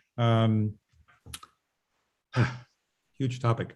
I guess we'll start going around the horn. Commissioners, see if they have any questions of staff or the presenters. Commissioner Funke. Yes, that's great. You warned us, Commissioner Gooding, that this would be a meaty topic. So I do have a lot of questions. I don't know if it can be, if we can settle it tonight. So maybe what I'll do is limit myself to pointing out a few things that would help me understand it better. I think I do have a pretty good grasp of what we're trying to do. And I think the overall intent of it, I think, is good. I'll be honest, I had some trouble visualizing it because before I looked it up, I didn't quite know what SCR01 is and NCR01. And I found the zoning maps for Brisbane. So I understand they're out there. I think it would be helpful to kind of have that in the application so that when I'm going through, I'm seeing, well, this is a potential kind of housing development that could happen on, say, name a street, Visitation or something like that. That would be very helpful. And I'd like this the tool you had, sort of interpretive tool of a virtual walking tour. And I don't know where that is. You said if that was a neighboring community or not. I think it would be very helpful to have something like that for Brisbane. Actually, it'd be great to be able to walk around Brisbane and say, well, under these proposed changes to the code, the following building could be built right here. That would help me visualize it. Maybe I'm just kind of a visual person. And I could probably do a little more legwork to put together the zoning maps that I found and all the text here. That's one suggestion. I think it would be helpful to visualize. The other general comment I have, and then I'll pass it on so you can keep going to the other commissioners, is that when I was going through the changes to the text, the amendments, the way it was laid out, the ones that are added are clear. The ones that are deleted are clear. The ones that are amended are not. It would be very helpful for me to see a red line text instead of just here's what it now reads. It's a little bit easier to evaluate if you see the actual changes that were made to the existing code. So if we have a chance to, maybe think about it more and continue to the next meeting, that would be helpful for me. And I had some other questions that I jotted down, but in the interest of time, I think you can keep going to the other commissioners. Okay, and if time permits, we can do a second round of robin. But thank you, Will. Who's next? Lost track of the alphabet. Commissioner Gomez. Yes, sir. Thank you, Chairperson Gooding. Actually, yeah, funny, Commissioner Funke, you took my words, because I think it is important. While some of us that have been on the commission for a while have familiarized ourselves with the zoning maps, and so understood what we were getting into as I was digging into the reading here. I think for the benefit of our community, the public, right? I think having visualization tools, if you will, right, to be able to understand what exactly are we embarking on will help better. I think it'll just better inform everybody. And yeah, the concept of some sort of simulation tool, right, exercise where you can be like, I am here on this street and this is potentially a project now, right, that could be enabled through these changes, I think is important. I mean, there is a legislative push, right, to do this. So we are embarking on this journey out of the requirement to do so, but in an effort to help people understand what actually is happening. I think that's where the using visual tools is going to be critical. And that's all I have.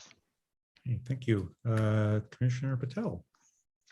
I was going to go through specifically like different parts of what was mentioned in the in our addendum or whatever materials that were provided.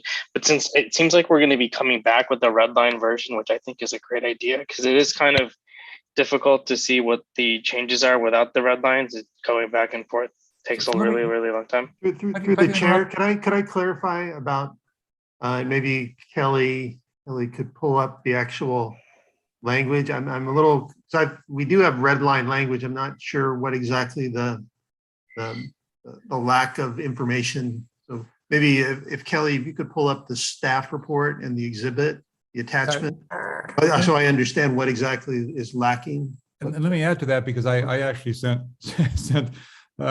John a strangely similar query, like where's the red line? And then I found it in the materials what I think is a red line from a lawyer's perspective. Yeah, so I'm happy to screen share.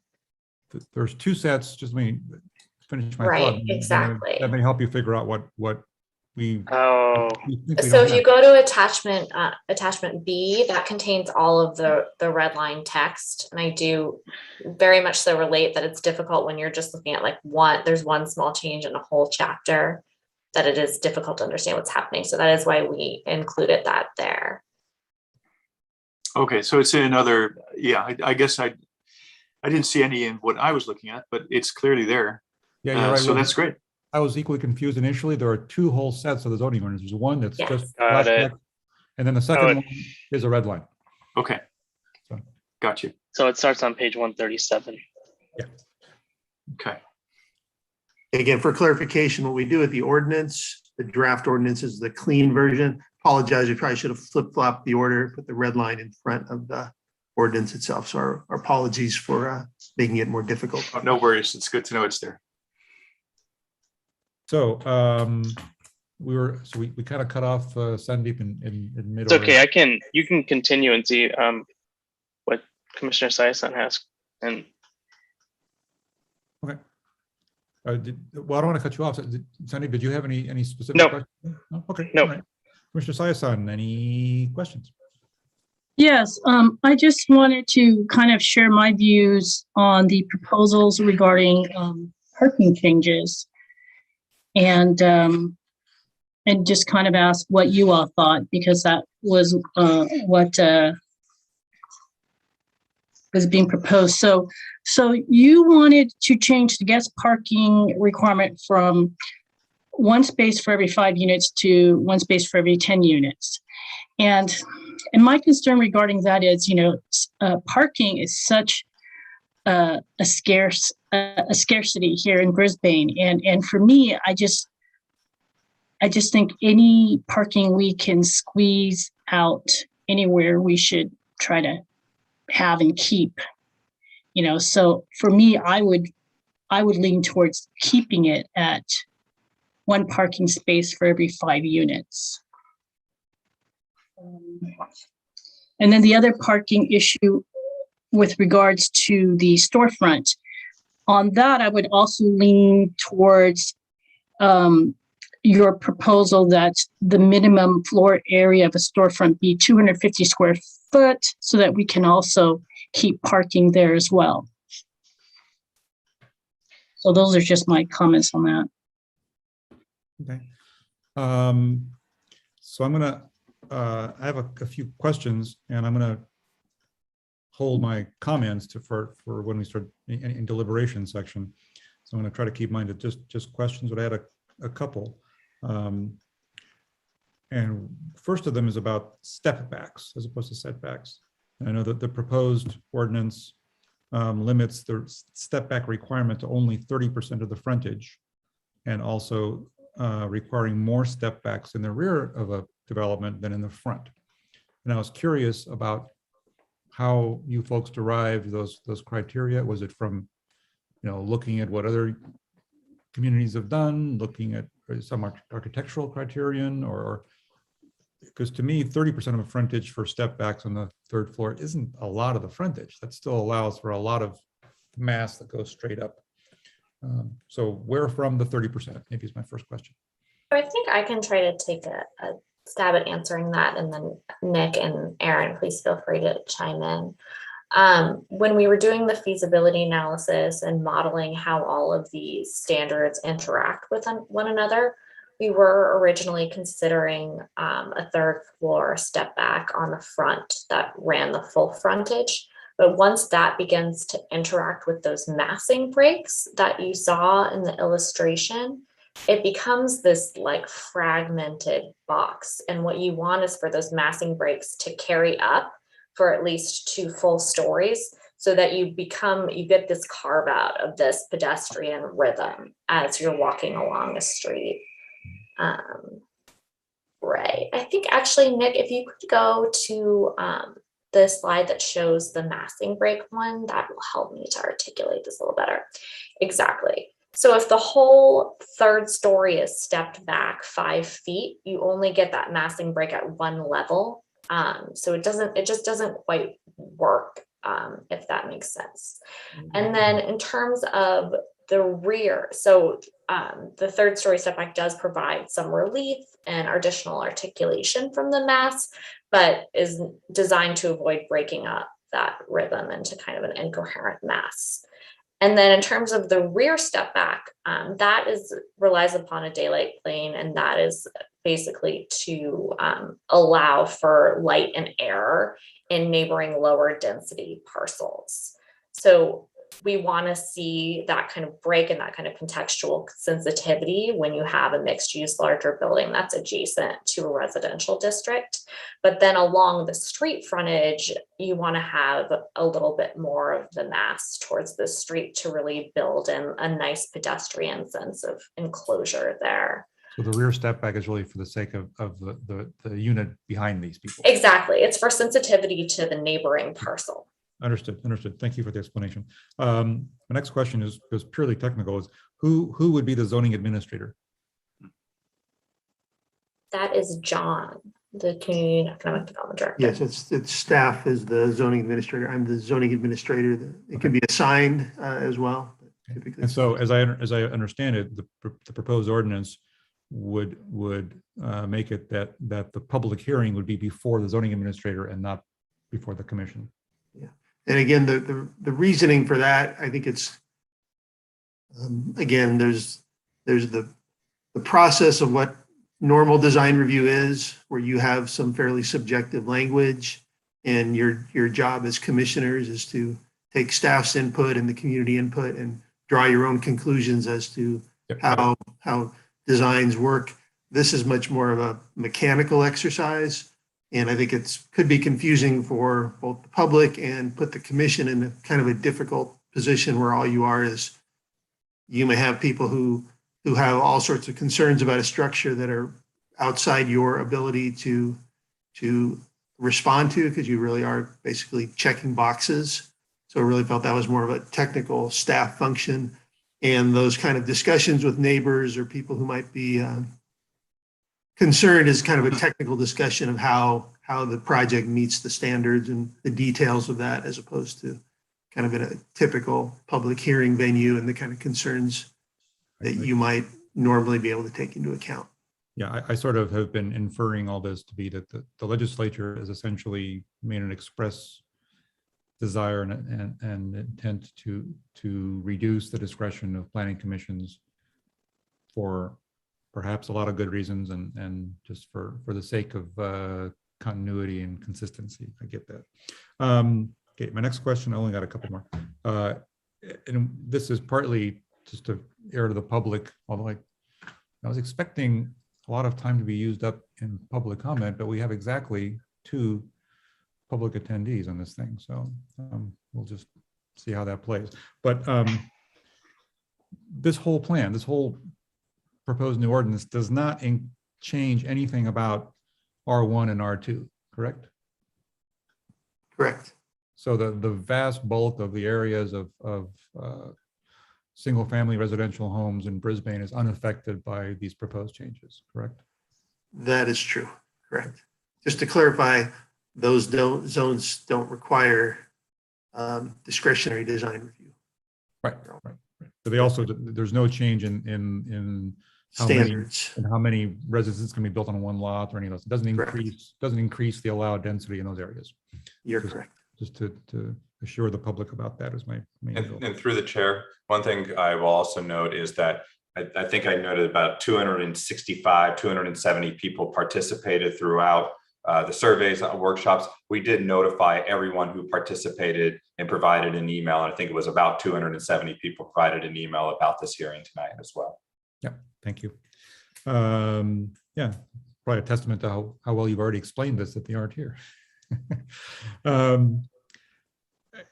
The parking thing, those 2 choices, I still don't quite understand, and maybe at the end of this, you guys can try to make one more pass at it to help me understand about what the choices are we're making about what parking to require for the frontage. But let me get my last couple of questions in there and we can come back to that. Oh, there's one place in the proposed ordinance where I think you left out in 17.10.050, you struck the word design from design permit, but then the body of the text says design permits shall be handled thus. So I think you probably have to strike design from the body of the text as well. That was mainly just to show you guys that I actually did read the whole thing. Noted. Those are all the questions I had for now, but I would like one more pass of the parking issue because I just didn't understand it. I can explain. Kelly, I'll take Richard, go ahead. I was going to ask Nick to go back to the rendering of the narrow lot parcel, but John, you go ahead first. I think, again, this is just based on experience of probably many of the commissioners here when you have these projects on Viz, and that's what we're talking about, mixed use on Visitation Avenue, where due to the parking requirement, there's a certain amount of a driveway entrance. If you have a 25-foot lot, the driveway consumes half of that. And then you have how many parking spaces you can cram behind the frontage, with a stack or whatever to meet your parking requirements for the housing component. And invariably, it's impossible for people to meet both the parking requirement and the storefront. It's 12 pounds in a 5-pound sack in terms of the use of that ground floor. So we're really pointing that as kind of a reality. And instead of sort of painful case by case, trying to parse that out, because then you're getting away from just objective standards you can apply. You can't apply an objective standard that requires the amount of parking and the amount of storefront, because inherently people can't comply with both of those. And although Aaron didn't mention it, part of the exercise that the consultants had to do was there's also a feasibility test. The city cannot impose standards that render development infeasible. So that's another test that the consultants put this through. And with that, I'll kind of turn it over to the team in terms of to explain it a little further. Well, John, you did a great job. I hardly need any more words, but I just wanted to point out that this illustration really speaks to everything that John just said. You can see a tremendous amount of the frontage is occupied by that garage door. And then you really only get, with having a pedestrian entry into the units as well on the left side, you really get a tiny little slice of what is a storefront. So the last two projects that are on narrow lots like this is a 25 wide lot that is very much so modeled after visitation. The commission has had to approve reductions in that 600 square feet, and it just seems to be a reality. People are really constrained with their parking in these projects. All of them have used stackers to meet the requirement. Without the use of mechanical stackers, I don't think that any of these projects would be viable and able to meet the parking requirements. Can you explain, please, how the mechanical stacker, maybe I haven't seen one. How does that work? Oh, yes, I can. Well, so there are a bunch of different varieties of them, but it's basically, they can either be tandem or some of them are a little bit more smart and they can move your car around. But basically what happens is one car drives onto a platform and then the platform lifts and then there's space for another car below it. You have to coordinate with the car below you if you're the car above and you want to leave. It depends on it does depend on the brand and the manufacturer. Some of them are smart enough that they can kind of like loop it around. So there is a possibility to have equal access to both cars at times, but it does depend on what is proposed. Yeah, seems like a neat solution. In a way, I just haven't seen one before. Yeah, I think it's becoming more common throughout the Bay Area. Anybody else have any further explanation they wanted to offer before I? May I have one, Chairman Gooding? Sure. It was mentioned that there will be a public hearing before the SAR, the zoning czar, the zoning administrator makes his verdict. What happens? How are comments adjudicated? If you do get comments, like what's the process for that?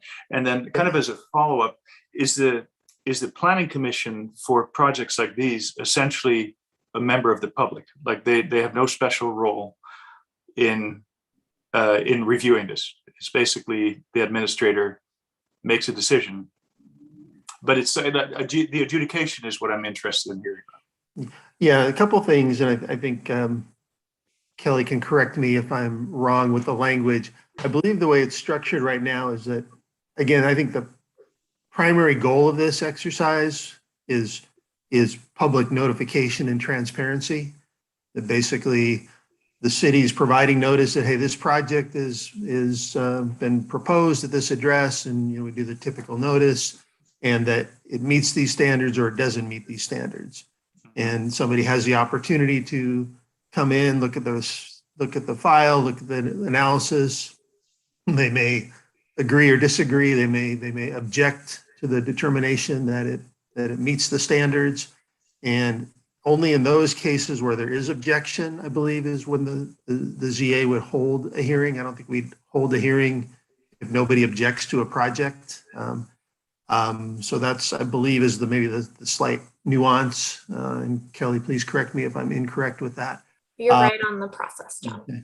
And then the commission would be provided notice as well. So again, and whether or not the commission would want to, as a routine business item, have an informational presentation of a matter like that, that's certainly something administratively we could do, or at the pleasure of the commission. That wouldn't have to be built into the ordinance, but we could work with the commission in terms of how you'd want to be informed, because there's obviously we would want you to be as informed as all the other residents or more in terms of what's being proposed, and we're happy to sort of build that into the system as well, even though it wouldn't need to be cooked into the ordinance. Okay, Hope that that's great. answers. So just one really short follow-up on that. Has this been the idea of having just one administrator? Has that been proofwritten? I think there are objective standards. So you're right. In principle, it's a checklist. But like you said, you could have a concerned citizen who's out there with his tape measure. He says, well, zoning administrator, I don't think it meets the standard. So are there places where, for example, you have a zoning administrator and someone else who verifies the finding, or maybe they do it independently? Maybe that would improve the transparency. But on the other hand, if people have tried this before in other municipalities, then maybe one zoning and it works. That's great. I would support that. But it's just a suggestion. Well, I think it's subjective, but yeah, I think it's interesting. I mean, I think what we're talking about though, and I think maybe we're talking about two different slightly sides of the coin or facets of the crystal or whatever. Is one is the review of the plans that's what we're talking about. We're all going to be looking at the same set of blue line, architectural renderings. And I don't know if we were going to have much disagreement that on an architectural plan that there's a 3-foot setback or a 5-foot step back, or that's all going to be pretty cut and dried, right? And that's the point of these objective standards. I think what you're talking about perhaps is as a project goes through the actual implementation phase and making sure that it's built per the approved plans, that's again much more of a ministerial building department function where both planners review the final building drawings to make sure they match what was approved, as well as the engineering side, the building folks. And then you have a building inspector whose job is to make sure that the plans are built per code. So I'm not sure where this intervening party would come in terms of reviewing plans. And again, Aaron has a lot of experience with this, and he may have some insights in terms of how other jurisdictions approach this as well. Yeah, John, I think you explained it. You explained it pretty well. I'd say the other element to that is that, John also has Jeremiah, Julia, and Ken are all on his staff, and they're typically the ones who are going to be processing the application, making sure it meets the 45-degree daylight plane, making sure it meets the step back. And then that information is then presented to the zoning administrator, who then once again checks it. So I think you do kind of have a checks and balances system. It's not just that one person who's reviewing it. You also have the staff doing an analysis and then presenting it to the zoning administrator in the same way the staff is presenting these codes to the planning commission tonight. Okay, perfect.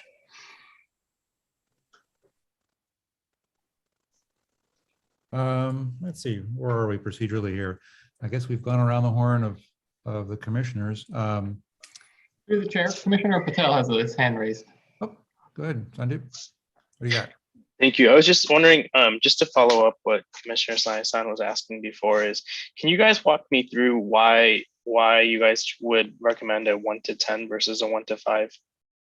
Yes, I can help you with that. As part of this process, we did review all of the parking regulations and compare them to neighboring jurisdictions. And overall, we found that your mixed use multifamily parking standards were pretty on par with jurisdictions around the peninsula, but the guest parking requirement was one that was significantly higher than most jurisdictions. So that was seen to be a bit onerous, especially in areas where there is existent street parking where people will likely park if they are visiting a resident. Yeah, the other thing I will add is that this relates to what John was speaking about before, is just putting things through a feasibility analysis as well, because this is the type of analysis that the Department of Housing and Community Development, that the state puts codes through. And each parking space could add anything from $50,000 to $75,000 onto a cost of a project. So it's just and as Kelly pointed out, most of these projects are going to be mixed use area where there is street parking, where you're most likely going to have the guests come and use the street parking rather than use a lift system or use some other thing within an enclosed garage. So it's more of a, comparing it to other standards, the typical standards throughout the peninsula, but also doing kind of a financial reality check of what the potential impact is on housing development. I guess though the difference I think so when you're comparing them to other areas around the peninsula, what areas are you comparing them to? I can pull up the table if you just give me 1 second, but I believe we looked at San Mateo, San Bruno, also San Carlos, South City. I believe those are the main jurisdictions that we're looking at. And there's a pretty consistent 1 per 10 requirement. San Carlos is the one that had a higher, I believe they also had 0.2 for their developments, but we're actually also helping out with their similar process now for their housing element, and they're also lowering it to 0.1 as well. I have a practical question that may help consider this, which is, and maybe John or some of staff could answer this question. Do we have any significant number of lots or parcels in Brisbane that would be amenable to residential units of more than 5? So I can tell you that the NCR02 district along Visitation, most of the smaller lots will yield about 4 units. And then the ones that have 5 or more would either be like larger lots along Visitation, or SCR01 lots could have more than 5 units, certainly. But SCR01 has more sort of general space there anyway. Yeah, the lots are longer. Yeah. I wonder if we're talking about, agonizing about 1 or 2 potential parcels, which really means a delta of 1 or 2 parking spaces for the whole town. I'm not sure it may not be a lot that we're really talking about in terms of the impact of the ordinance. Yeah, I think under current development patterns, I guess the question at some point, will the dynamics in Brisbane change where people are motivated to consolidate parcels and exactly. different kind of development? So again, we're trying to both fit today's reality, but things do change in the future and what may happen. So I think that's okay. All righty. I'm just going back to that question because I know that when you're comparing Brisbane to other towns, like Brisbane's a little bit different because we're on the side of a mountain. So I do understand that overflow parking is going to be a little bit different than if we're in South San Francisco, or if you're in even Burlingame, San Mateo. There's a lot more flat area. There's also a lot of parking structures in those towns where people can go into overflow parking. And so when you're talking about Brisbane in particular, and you start going into the hills and stuff like that, then you're actually taking parking away from people that don't have any parking. But we've already discussed that none of this affects R1 and R2. That's true, but it's right adjacent to R1 and R2, right? Yeah. So if you have overflow parking, if you have people parking on those streets, and then other people start parking up the street, then you start working your way into parking spots for R1 and R2s. It's a slippery upslope. Yeah, I get it. Okay. Any other questions of staff before I move on to a housekeeping matter to try to move forward? Quick follow-up. So if we were to keep it at 1 space for every 5 units, would we be legally okay in terms of the onerous standard? I just want to make sure that part of it if we decided to keep it, we would be fine. I think that if there is a small lot that somehow yields 5 units and it is, and it is required to provide 1 guest parking space, that could be very difficult. And I know that this commission has approved a use permit for a modification recently for 1 such lot that had the proposal had a certain number of bedrooms that did require 5 parking spaces. Those smaller lots are really limited to 4 parking spaces, it seems. Mm-hmm. Yeah, I recall that. Maybe the other part, if I could, probably the other part of the question is maybe a policy question, and maybe I'll ask Aaron to chime in on this too. The idea of, typically with this housing element that's upcoming, I know we haven't spent a lot of time with the commission, but you'll be learning more about that for this next cycle. There are issues in terms of you have to indicate governmental constraints on housing. Parking is pretty well identified by the state as a potential constraint on housing. They're getting pretty, as they're prescriptive now about maybe limiting design review, they're also prescriptive about limiting parking within areas that are close to transit, et cetera, et cetera. I don't know, that could be, is it in and of itself enough to sort of draw state attention when they review the housing element? I can't guarantee they won't. I can't say it's going to be an issue or not, but, you know, I think there's an element of exposure, and we may need to revisit this, you know, if Right. they look at our housing element and say, we're not really doing our bit to eliminate or reduce governmental constraints on housing. So I think that's a risk, maybe a slight risk, but I wouldn't rule it out. Yeah, I would say, you know, we would probably, there's a good chance we would get through this process, would be adopted. But I also, just based on what's going on in Southern California right now and HCD's review of their, because the Southern California is about 2 years ahead of us in terms of the housing element cycle. They are rejecting a lot of standards that make, in their view, projects financially infeasible. And parking is one of the prime, density and parking are kind of the two of the primary development standards that HCD is looking at that's driving up the cost of housing, and in their view, making it infeasible. So yeah, if this was adopted, we would get through this process, but it might be something that has to be changed in the future. So how are they dealing with parking then? I mean, how is Southern California dealing with parking? Because if everyone's driving and there's not enough parking, how are they dealing with parking? I think the overall HCD is basically coming to the conclusion is there's two policy options and two trade-offs. You either have the homes, and this is, you know, their view speaking, you either have the homes and you're able to build the homes and you don't have as much parking, or you require a lot of parking and you don't have the homes built. And the law is driving to say we're okay if there's parking problems within neighborhoods because the homes are more important than having ample parking. But I mean, I guess what I'm asking is more fundamental. Yeah, we're near transit, so we're near the Bayshore train station, and we're near 292 bus. Neither of which are very convenient, especially for people that may be limited in their ability to walk and things like that. So yeah, we're near transit, but I mean, it's not really feasible to say that we can just jump on a BART or jump on a subway station and go somewhere as easily as someone in San Francisco. So when they're doing the analysis of parking, I mean, every city is different, every town is different. So how do they analyze that? I think. Go ahead.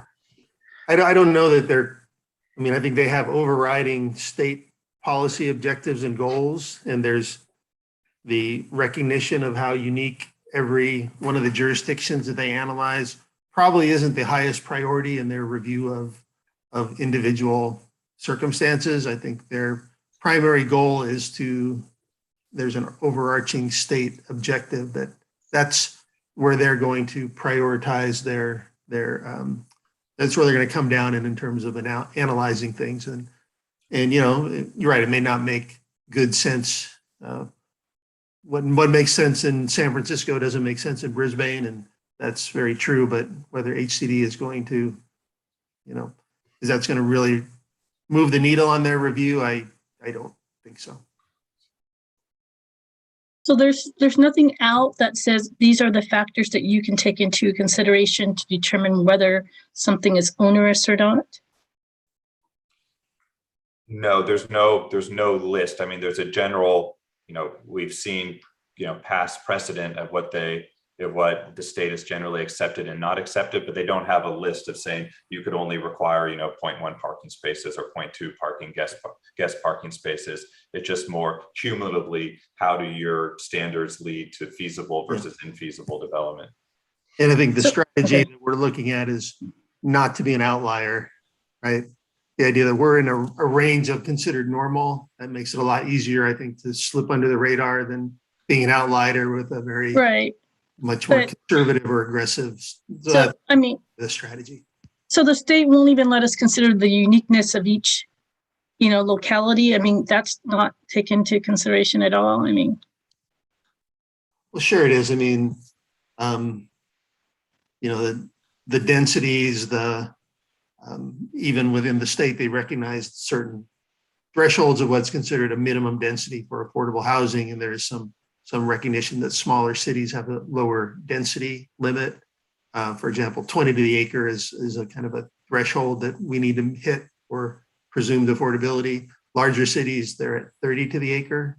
So there is some recognition at a very gross level, but they're not going to recognize all the very unique topographic, cultural, issues that every city has that might drive their development patterns, and they're not cutting it that fine in my experience. Okay, any other questions? So then going back to the 200 square feet versus the 600 square feet really quickly in parking.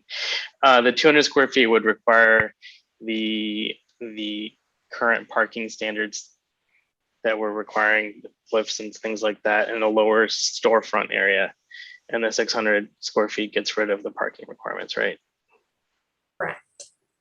Okay. All righty, just housekeeping. I don't want to rush this decision, and I don't want to delay things if we don't need to. Firstly, John, if we do continue as part of this matter to the 16th, are we putting any time constraints on the council? Or is there a time clock ticking on this for them? There's a time clock through the grant, because again, this is a state-funded planning endeavor, and I think there is a shot clock. I think it's, I don't know, the team knows. I thought it was either end of January or February of 2022 to finalize this work program or adopt the ordinance.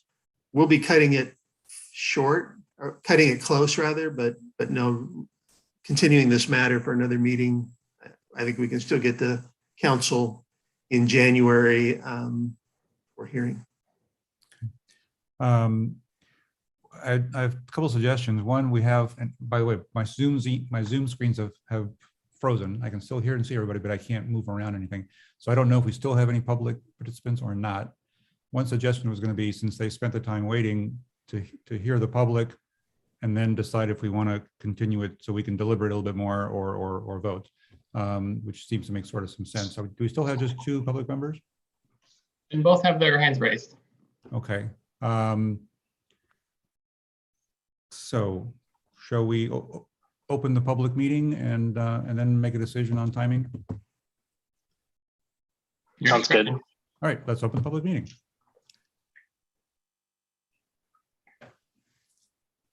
All right, Barbara, introduce yourself again and let it rip. Hey, Barbara Ebel, longtime Brisbane resident here again. There's 2 things.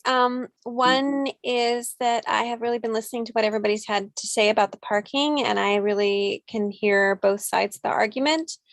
I think maybe the answer is not to go all the way from 5 to 10, but maybe to go from 5 to 7, or 5 units to or 1 parking space for every 6 units or something in between. Believe me, I was all part of the more parking just begets more cars kind of supply and demand view of cars and parking spaces. So that if you get rid of parking spaces, then cars are no longer desirable because you've got nowhere to put in. It's a big stressor. And it forces more people to public transportation. It's supposedly a kind of a self-balancing system. I don't know if that's true or not. But that was the thinking 15 years ago. Right now, I'm in favor of keeping more parking spaces because we're trying to electrify our transportation system. And it's a lot easier to provide electric car charging space in a garage than it is on the street. The city just doesn't have a lot of money for that infrastructure. So that if you have friends coming with an electric car, they can, charge in the guest space. And that's a much more direct path to electrifying transportation. So I think I'd like to see the Planning Commission cut a slightly less generous deal on that one. But for me, the biggest issue, my biggest ask here as a citizen is in going through and reading this, I know some of the things that are being asked for are required by state law. Some, however, are discretionary. And my biggest ask as a citizen is to have the document color coded or something. So we kind of know when a person looks at it, what are the things we have to do to comply with state law? And what are the things that we have some discretion on? And because as a citizen, I don't want to spend a lot of time arguing and being frustrated over the things that we can't change because we have to do them to comply with state law. So please, please, please, can you make some sort of provision for, a person who's not intimately well-versed in the code and the laws to understand what issues are discretionary and which are not. Thank you. That's it. Thank you, Barbara. Next, Jeremiah, please. Michelle Salmon. Michelle Salmon, third generation Brisbane resident. First of all, to the commission, thank you for serving. This is not an easy thing that you're doing. And we are definitely walking the razor's edge here. And when you talk about checking boxes, John, I want our commission to make very sure that those boxes that they have to check are ones that we can all live with. Because I am sick and tired of the state cramming it down our throats. I'm sick and tired of people like Scott Wiener, who takes beaucoup bucks from developers and then sets these balls in motion to produce, housing and more housing and more housing and more housing. And where does it stop? I mean, we are not on flat land. We are not, where are you going to put these buildings you're planning? I mean, the reality is, no, it's not going to be cut and dried at all. It never is. You'll find yourself having to give variances for this, that, and the other thing. We've already created a nightmare in downtown Brisbane when it comes to parking. And you're like, sure, you can find parking, just go right up there in R1 and R2. Or why don't you just park in the middle of the street while you run in to get your stuff and everybody has to go around you? Have you been downtown in Brisbane, like in the middle of the day? Or, in the evening when you're trying to go up the main street and 3 people are parked in front of Boba Tea and Melissa's and you want to go to the library, and Brisbane is not really a very walkable town if you're older. It's really steep. It's really hilly. And yeah, we're close to public transportation, but that doesn't mean it's accessible. So I'm pretty sick and tired. I mean, Brisbane wasn't built as a planned development. Even South City was a planned development where the houses have garages. Even the planned development from the 50s has garages. Brisbane's not like that. We live in a home that was built in 1932. We don't have a garage, and so you're just pushing the problems off with more density. And I think that we really, first of all, I'd like you to continue both this and the public hearing to the next meeting, because this is not a decision that you can make lightly. And I do agree with Barbara that you need to mark out the things that are absolutely mandatory and the things that are not. And I think it's time we push back on the state of California. I really, really do. Or, Brisbane's just going to be like every other overdeveloped place in this state. And if you want to use communities for comparison, I think that maybe you should look at communities like Santa Rosa, not South San Francisco, even though it's in another county. But topographically, it's more like Brisbane with the hills and the narrow streets and the houses that were not a planned development. And I'm looking at this going, where are you going to put these buildings? Where are you going to put this? Where are you going to put that? Is it going to be so dense? We had rain-ageddon last week. I missed it because I was on vacation. But all that water came pouring off the mountain because there was nowhere for it to soak in because we have so overbuilt already, Brisbane. And we have a problem with that.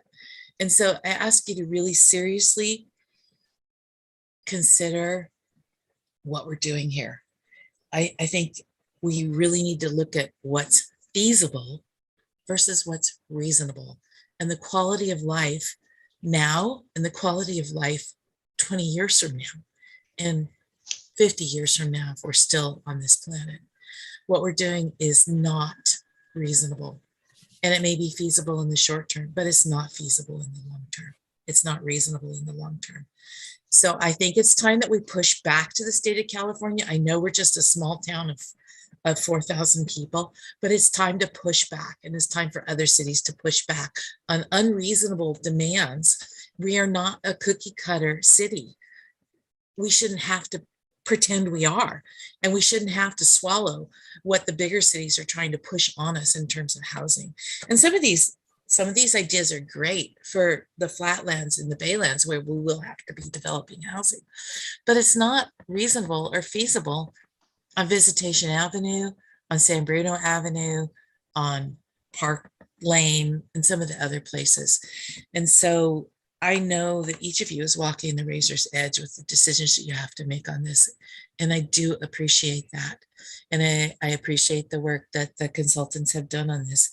But we are not South City. We are not San Mateo. We are not San Carlos, and it's time for us to really step up and say, look, we're an individual town with individual constraints. And I know that sounds boring to people who are forced to do the cookie cutter thing as mandated by the state of California, but we are the state of California too. And so we should have a voice in this. And I'm just so frustrated with this. I can't even believe it. I have sat through so many housing meetings. I have known what RENA stood for the last 20 years, and I'm sick of it. I'm really sick of it having it crammed down our throats. So please take a stand and let's do something different. And let's really keep this to a minimum of control by the state of California. Thank you. Okay, thank you, Michelle. Commissioners, anybody opposed to continuing this the 16th for further deliberation? No. No. May I then have a motion from someone to do so? I'll make a motion to continue. I second. Voice vote, please. Commissioner Funke, Aye. Commissioner Gomez, Aye. Commissioner Gooding, Aye. Commissioner Patel, Aye. Commissioner Shiason, Aye. Okay. Where are we? There are no study sessions or workshops, are there? I think so. No. Are there any items initiated by staff? I do not have any tonight. We do have a reminder for a public workshop that's coming up. It's Second Unit Center. They're putting on an ADU workshop. Let me get the slide up here for you. It's November 4th. And there's going to be a sort of a general presentation by the county, and then there will be individual breakout rooms for the jurisdictions. Brisbane will be one of those jurisdictions. It's from 6:30 to 8 p.m. And the link here is where you can register for the event. Again, it's Thursday, November 4th, starting at 6:30 p.m. It's all about ADUs. Jeremiah, are these recorded so that you can see them if you're not able to go? Yes, they are recorded. Okay, great. Thanks. They should be posted to the Second Unit Center's website. We can probably link that from our ADU webpage as well. Thanks. And speaking of workshops, we'll have the third workshop offered by the 21 Elements group. This is on housing in a climate of change is the title, and that's coming up on the 10th of November. And is there a link to that on the city page? There is. If you go to the housing element update section, it has a link and it'll take you over to, you just click on that, it'll take you directly to the 21 Elements page to register. Oh, You just this is ringing a bell. I think we also got an email on our city email. Yeah. Didn't we? Yeah. Yep. Thank you. So they've had, last one was last night. And there was one a couple of weeks ago. And so there's two more. One's on the 10th, and then the last in this series will be on December 1st. Great. Thank you very much, Ken. Any items initiated by the commission? Going once, going twice. Hearing none. I believe we stand adjourned. Thank you all for a late night, and we'll see you all on the 16th. See everyone on 16th. Take care. Just a quick reminder, the next regular meeting of October, we're going to the special meeting is in the next date. Right, there is no meeting on the 11th. Right, and it's gonna be Tuesday, November 16th. Right, and there is no meeting on Thanksgiving Day. There will not be a meeting on Thanksgiving. Tuesday, won't be November there? 16th. I won't be there on the 16th, so have a good meeting. Oh, okay. Okay, bye, everyone. Bye, Pamela. Bye. Good night. Good night, everybody.